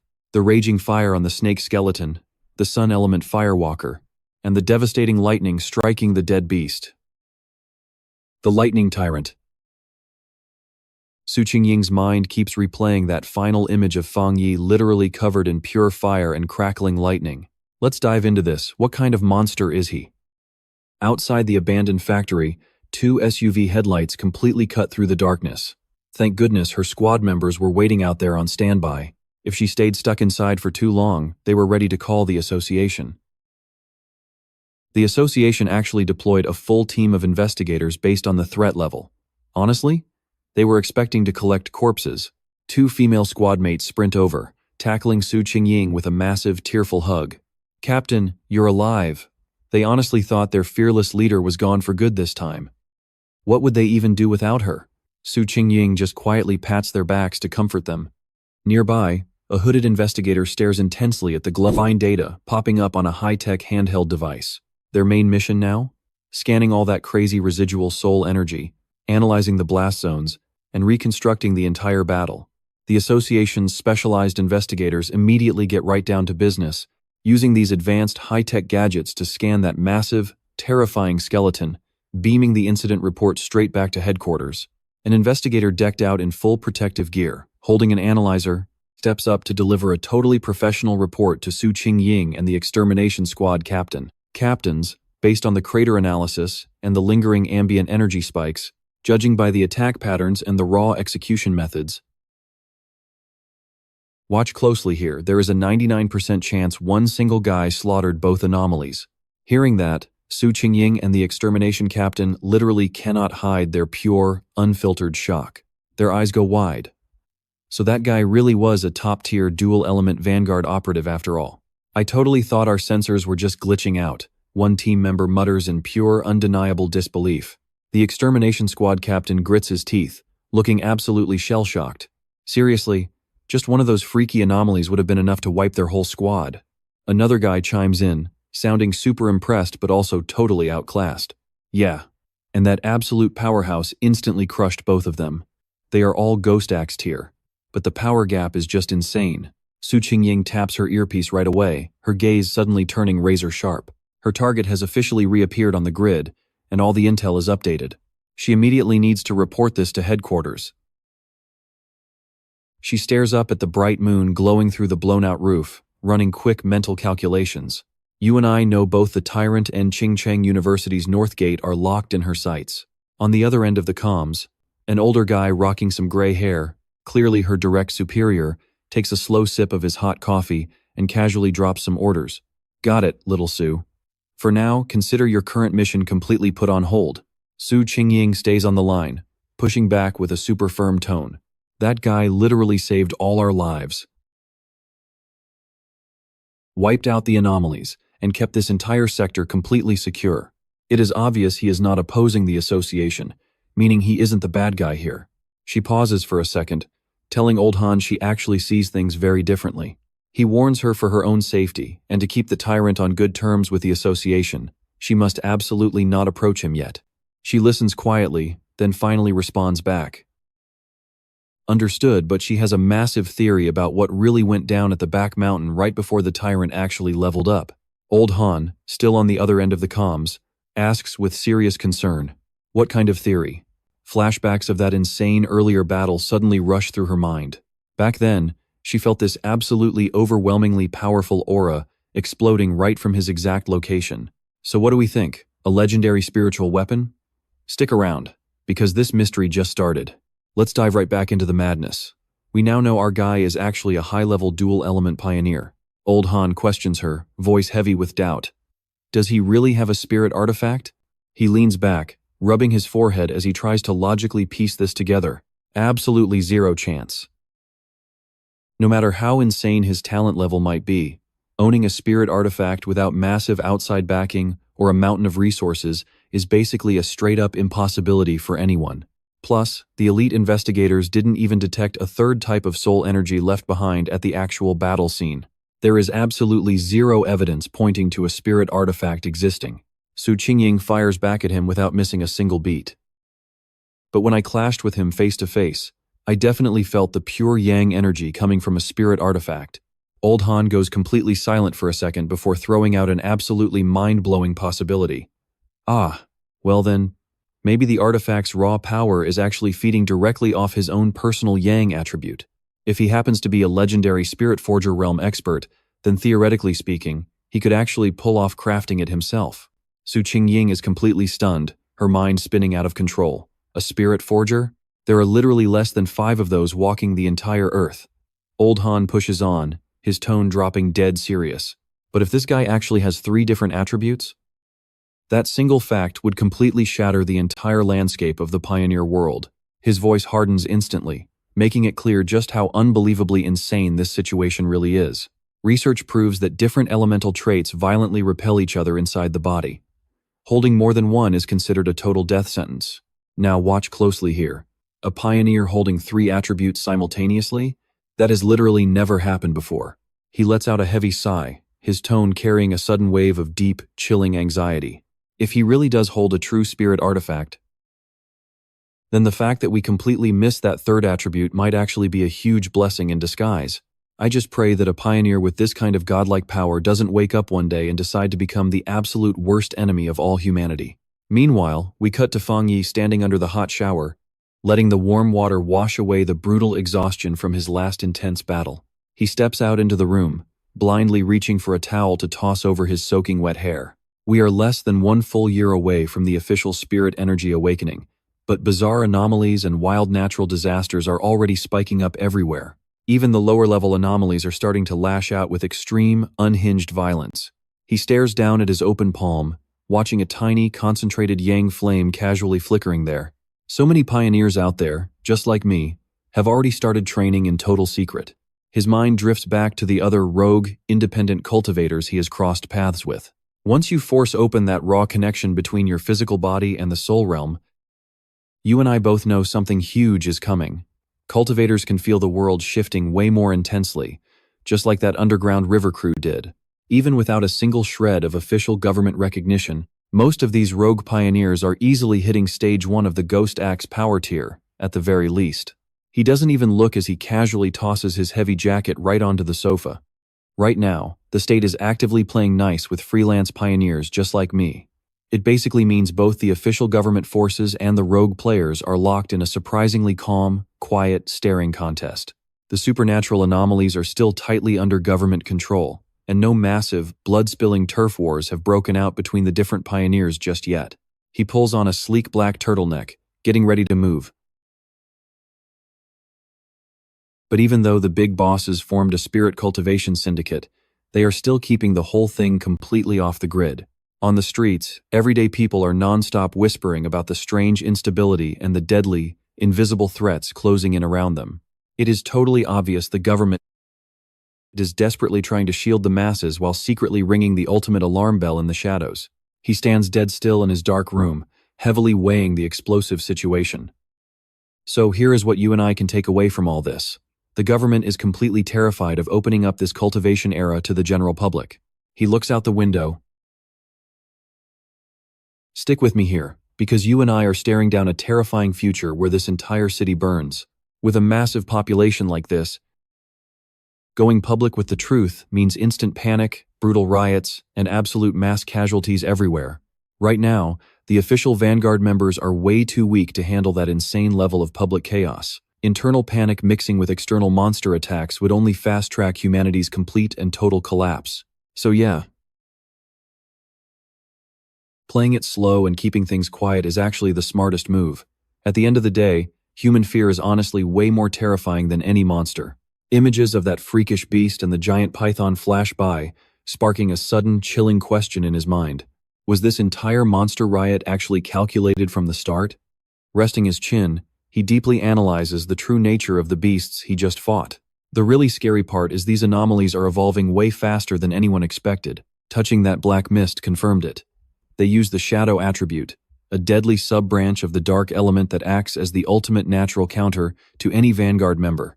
Now watch closely, because the system interface just popped up. The shadow attribute, that exact dark sub-branch and natural enemy of the Vanguards, is currently completely impossible for him to absorb. But these specific anomalies have intelligence that completely outclasses your average mindless beast. They do not just hunt normal humans. To them, a Vanguard member's body is basically the ultimate gourmet meal. Sometimes, they even team up, setting brutal traps and coordinating ambushes specifically to hunt Vanguards. Standing totally alone in the dark, Fang Yi thinks deeply. Memories of incredibly powerful monsters from his past suddenly start flooding back. Even though they are not quite as terrifying as the dark attribute anomalies he has seen before, the kind with enough raw power to wipe out entire nations or continents. He recalls that absolute nightmare moment when the giant python almost completely swallowed Su Qingying's entire squad. If he had not followed them today, that Vanguard squad and the very person trying to recruit him would have never made it out alive. Let that sink in while this crazy abstract image hits his mind. Horrifying dark power on one side, and his own pure yang fire energy blazing on the other. If just the sub-attribute is already this sickeningly sinister and hard to deal with, then the complete dark attribute must be overwhelmingly dangerous on a totally different level. But since the system says it is temporarily impossible to absorb, does that actually mean once he finally meets the right system conditions, he can straight up absorb it? If he can manage to use the dark attribute, harnessing humanity's most deadly power for himself, that would be the ultimate jackpot. It might honestly be the master key to completely turning this war around. His body erupts with an intense surge of power, lightning and fire violently weaving together. At this exact moment, he actively wields the Golden Sun breathing technique for his yang, the epic 100-forged divine lightning, and his sub-yang inner fire heavily fueling his devastating red lotus blade technique. These are not just high-tier attributes, but far more importantly, he has techniques that match them perfectly without any flaws, plus his 3-star Ghost Axe tier strength. Honestly, there have to be very few Vanguard members who can even compete with him right now. He slowly looks up, eyes blazing with a wild mix of fire and lightning. yet his face stays totally resolute and far from satisfied. But being strong is still far from enough. Suddenly, his phone rings loudly, completely shattering his intense train of thought. The phone screen on the desk lights up with the word Auntie. He picks it up. Auntie, trust me, you and I will want to see what happens next. Let's dive in. Why is he getting a call so suddenly? A warm, middle-aged woman's voice comes through the phone, sounding super gentle. Xiao Yi, how have you been feeling lately? Your cousin is heading to your city for her studies. I really cannot leave her alone in a hotel. Can she crash at your place for a few days? Fang Yi just freezes, desperately searching his memory. Huh? A cousin? A super blurry figure pops into his head. He barely even remembers having a female cousin. He only remembers her as a straight-A student who absolutely loved studying. He literally cannot even remember what her face looks like right now. He glances over at the empty spare room and answers her super casually. Oh, sure thing, just let her come over. I actually have a spare room open.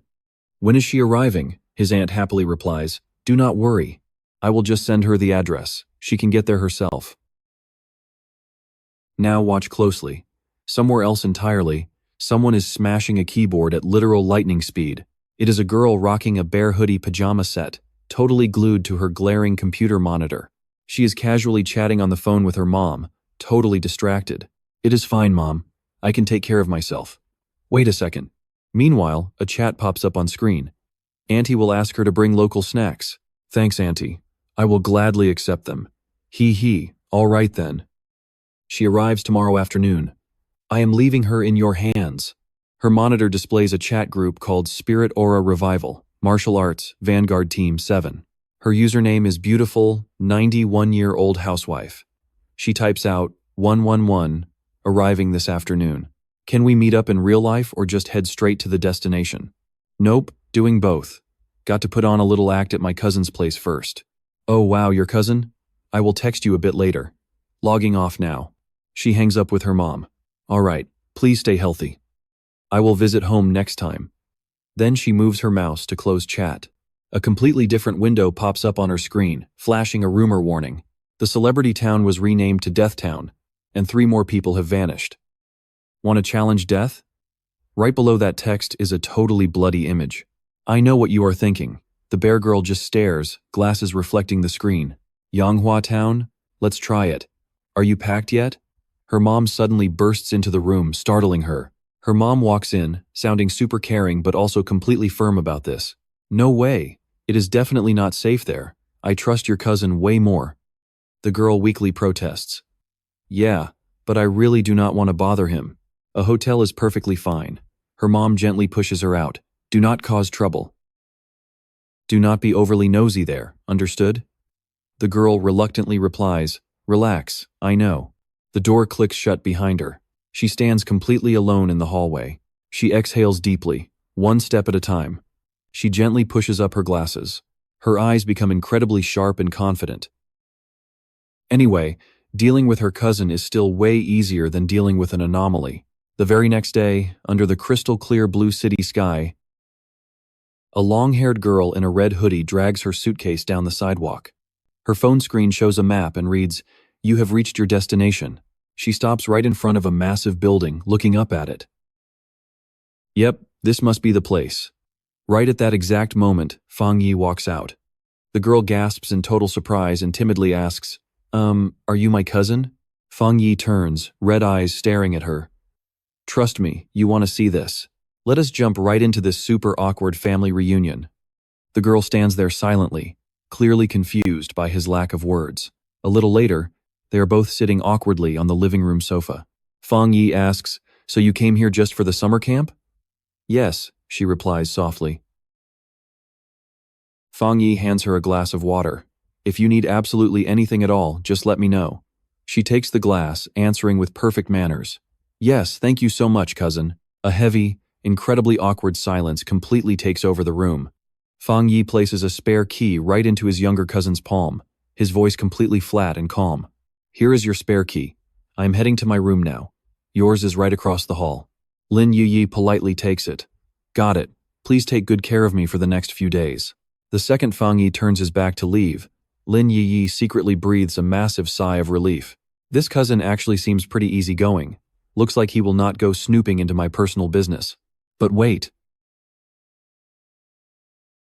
But the second he gets to his room, watch closely. He narrows his eyes, highly suspicious. Was he just imagining things, or did she actually slip up? Just a moment ago, when she sat on the sofa, I definitely felt a faint trace of spiritual energy. It was almost undetectable, but it was an entirely unfamiliar type of aura. Wait, could she possibly be an awakened pioneer just like me? The exact image of Lin Yi sitting on the sofa flashes in his mind, clearly surrounded by a very faint, mysterious blue aura of spiritual energy. In that case, her whole excuse about coming here for a summer camp might actually be a cover-up for something else. Meanwhile, the absolute second her cousin is out of sight, Lin Yi instantly grabs her phone and starts furiously typing out a message. Her screen shows a super active group chat blowing up. This cousin actually seems like a pretty decent guy, super polite, and he is not interfering with my actions at all. So, when are we making our next move, Miss 91-year-old beauty? Do not rush, keep a low profile for now. Yangwu Town has plenty of corrupted zones, but there are always vanguard pioneers fighting over there. A user named Scammed 50 Cents Online quickly chimes in. Yeah, I heard that too. The underground zone was totally cleared out, and then some crazy overpowered guy just appeared. Rumor has it he fought them completely solo and forced the entire enemy faction to retreat. Lin Yi lets out a deep sigh. Whatever, since I just got here, I probably should not start cultivating right away. If my cousin notices anything weird, explaining it will be impossible. 3 days later, Fang Yi sits on the sofa looking incredibly annoyed. Right on cue, Lin Yi steps out of the shower, wrapped in a towel. He grumbles silently to himself. But you and I both know living with his supposedly normal cousin is going to cause massive problems for his secret cultivation progress. His peaceful meditation could get interrupted at any absolute moment. Sitting quietly on his bed, Fang Yi's entire body radiates an intensely brilliant, blinding golden light. He worries internally. The energy cycle of my golden sun breathing technique might actually get exposed right now. It is way too bright. Is it super obvious? Why on earth did I never realize the golden sun breathing technique was this ridiculously flashy before today? Cousin, dinner is finally ready for us. Lin Yi cheerfully walks right out carrying a massive, steaming hot bowl of delicious soup. The table is packed with an absolute feast. Tonight we have tomato beef brisket, cold cucumber salad, and some sweet corn pork rib soup. Looking at this perfectly prepared dinner table, Fang Yi actually feels a little bit guilty.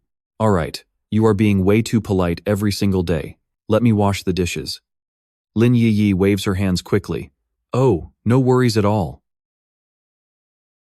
I am staying over as your guest, so cooking is literally the absolute least I can do. Fang Yi grabs a piece of meat for his rice bowl, secretly analyzing her behavior. She is incredibly polite. Her daily manners are completely flawless, and she tackles every single household chore like she has full-blown obsessive-compulsive disorder. Even so, throughout the entire meal, Fang Yi quietly observes his little cousin, letting her do all the cooking and housework is honestly just part of his plan to make her drop her guard around him. His eyes quickly turn incredibly razor-sharp and totally calculating. Only by doing this will I finally be able to uncover her true, hidden identity. Meanwhile, she just keeps happily eating. You and I definitely need to see who exposes who first. Alright, you and I are diving right into this. Suddenly, her phone vibrates, lighting up the table. Both of them jump, instantly locking eyes with each other. Is something wrong? Is that your friend? Fuang Jiat asks with a totally calm expression. He stands up, acting like he couldn't care less. You guys chat, I'm heading back to my room. Lam not only manages a quick, surprised gasp. The second her cousin leaves, she grabs that phone.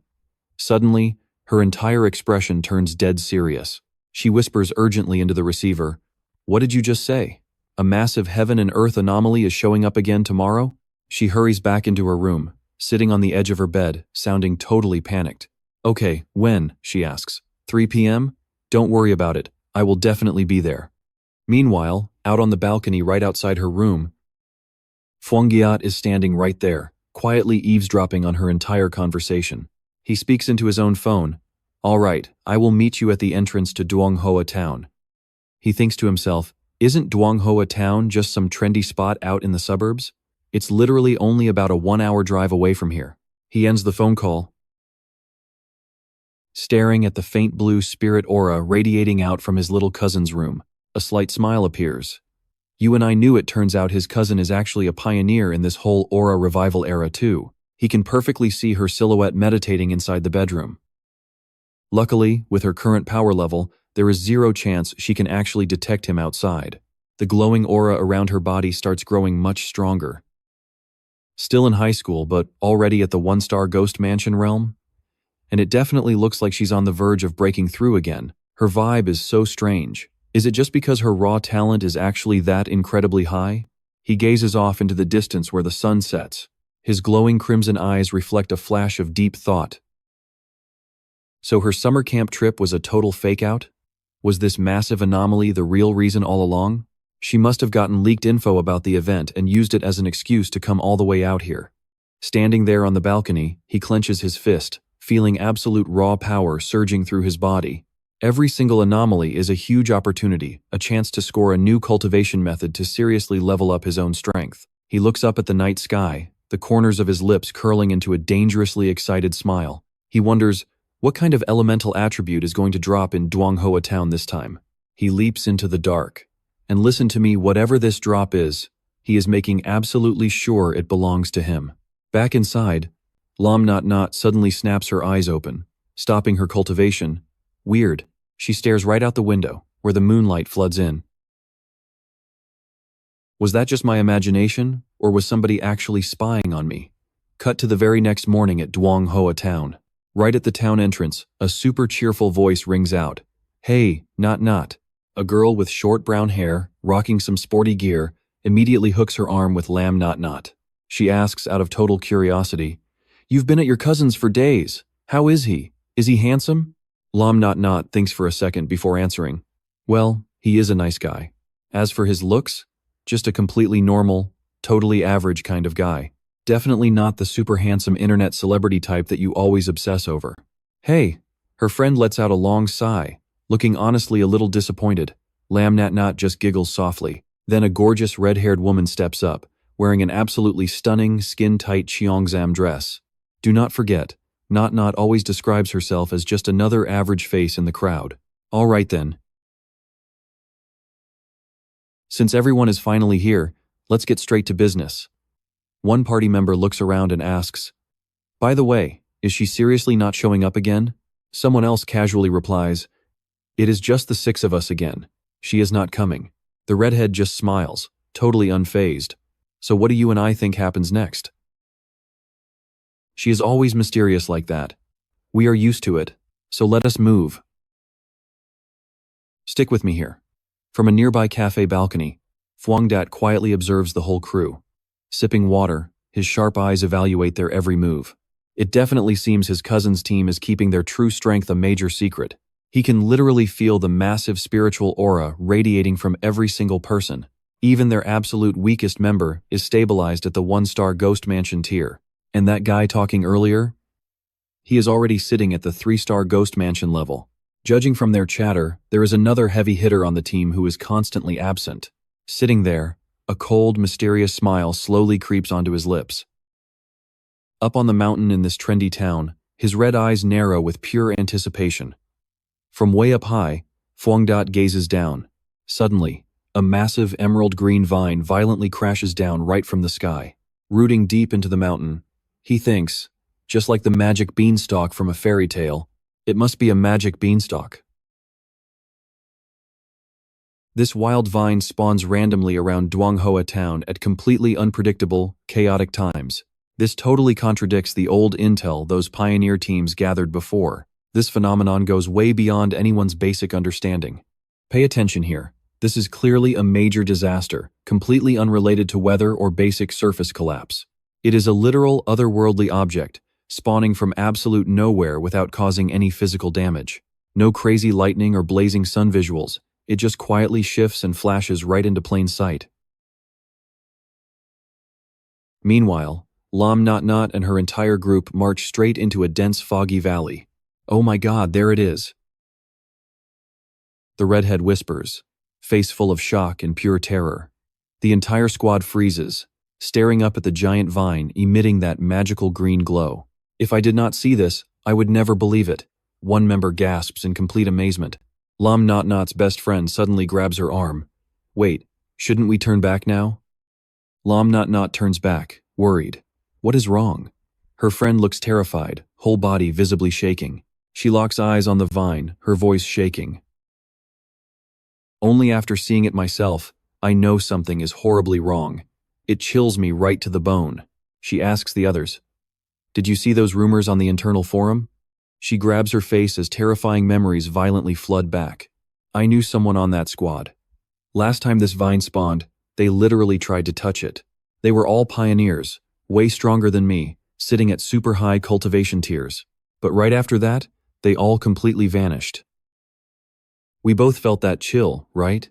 Skeletons choked by thorny branches flashing on screen, absolutely horrifying, clutching her head, eyes wide with pure terror. I feel like we will end up exactly like them. A bloody illusion quickly appears. The group stands on bloody slimy ground, totally surrounded by these absolutely hideous tentacles, with zero graves left behind. Shaking, she tries fighting back her rising terror. At first, I thought I could accept the pioneer gamble, either massive loot or dying without a single piece left. But seeing this nightmare up close, I am just so genuinely terrified, my gut screaming at me, saying this time we are facing a ridiculously high-tier cataclysm, a totally brand new anomaly, completely unknown and just insanely overpowered. Hot tears start welling up. I am not ready to die right here. I just want to quit. Lam Not Not stays silent. Trust me, you are going to want to hear what the redhead calmly says next. Yeah, you are totally right about that. Actually, stick with me here. Everyone felt it. Lin Yi stared up at the massive vines, her face completely dead serious. Deep inside these wood element vines hid a terrifying aura of pure, absolute decay. It is hard to even describe. Like sinking deep into the endless river of time, where everything just withers away and all living things completely vanish. That is exactly why they all felt this massive wave of intense, suffocating unease, like it was ready to swallow their life force whole. But Lin Yi grabbed her shaking friend by the hand, staring right into her eyes. Her voice rang out, totally fearless. This is the true path of a pioneer martial artist. Up on a nearby cliff, Fang Yi watched them closely. That death aura is heavy. After witnessing so many crazy anomalies over the last few days, besides that dark element mutant, this exact vine gave him the worst possible vibes. He simply crossed his arms, a confident little smirk forming on his face. But actually choosing to cultivate down there? Man, that is insanely brave. Watch closely as he inspects the vine. It was obviously a tree, something that should scream vibrant life, but the whole thing felt incredibly fake. Almost like a total illusion. Not a living thing at all, but essentially a corpse, disguised as something alive, completely stripped of its natural spiritual energy. Standing up on a high jagged rock, Lin Yi commanded the group. Listen up. We have zero time to overthink this, because it is insanely dangerous. Let us just cultivate right here. Stay in sight. Do not wander too far. The crew scattered around to find good spots. All right, Lin Yi muttered to herself. Doing it this way might be slightly safer. She sat on a huge branch, meditating. A bright blue energy sphere completely surrounded her. Far away, Fang Yi nodded, impressed. Not bad at all. Playing it safe, sensing the aura from a secure distance. Not too close, not too far. Exactly what you expect from a top-tier student. Finding that perfect sweet spot without being reckless. Suddenly, the energy around her went completely wild. Fang Yi was stunned. A breakthrough? Did she seriously just hit the 3-star power threshold already? This cousin of his packed some truly godly talent. Blue energy exploded outward from her. That is incredible, Yi. The red-haired woman cheered, pumping her fists in pure excitement. Her best friend gasped out loud. 3-star ghost axe tier. You and I both know this is bad. Her massive power surge woke the monster. Its massive roots started thrashing around, glowing with a sickly, eerie green light. The absolute strongest guy in their squad, a 3-star ghost axe warrior, instantly felt the death trap. He grabbed a teammate and screamed, "We are doomed, the vines are charging us." The redhead totally panicked. What the hell? It locked onto us from this far away? Those heavy branches lunged forward like starving vipers. "Somebody save me." Horrifying screams echoed as people got snatched up into the air. "Run, hurry!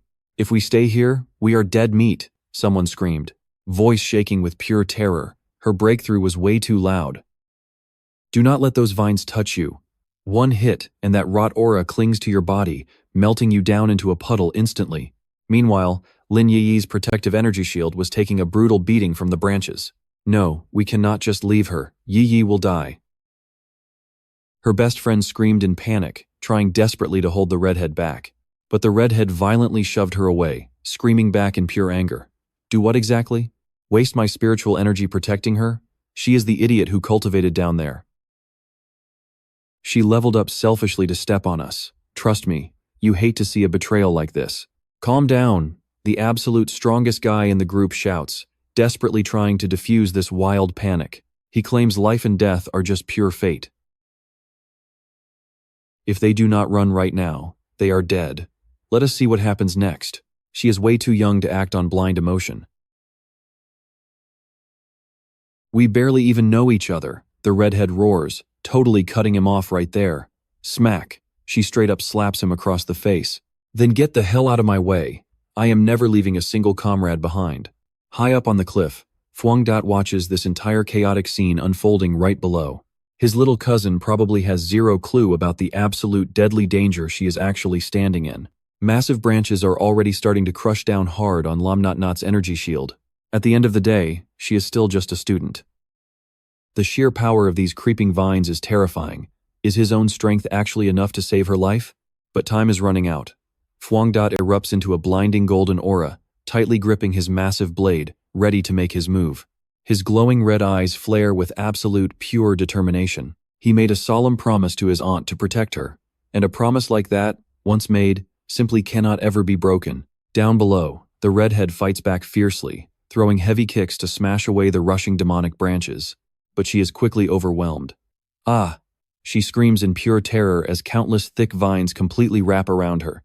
Those deadly branches pierce right through Lam Not Not's fragile energy shield, shattering it into pieces. Now, watch closely. Fang Yi drops down from above like a literal blazing shooting star. Not. Her surviving teammates scream her name in absolute, crushing despair. Boom! A massive wave of golden fire sweeps through, instantly incinerating the attacking branches. The furious flames push back every single vine. Fang Yi lands smoothly, standing right on top of his blazing heavy blade, surrounded by the charred, smoking ruins of those deadly vines. Are the terrifying vines retreating? They actually stopped attacking.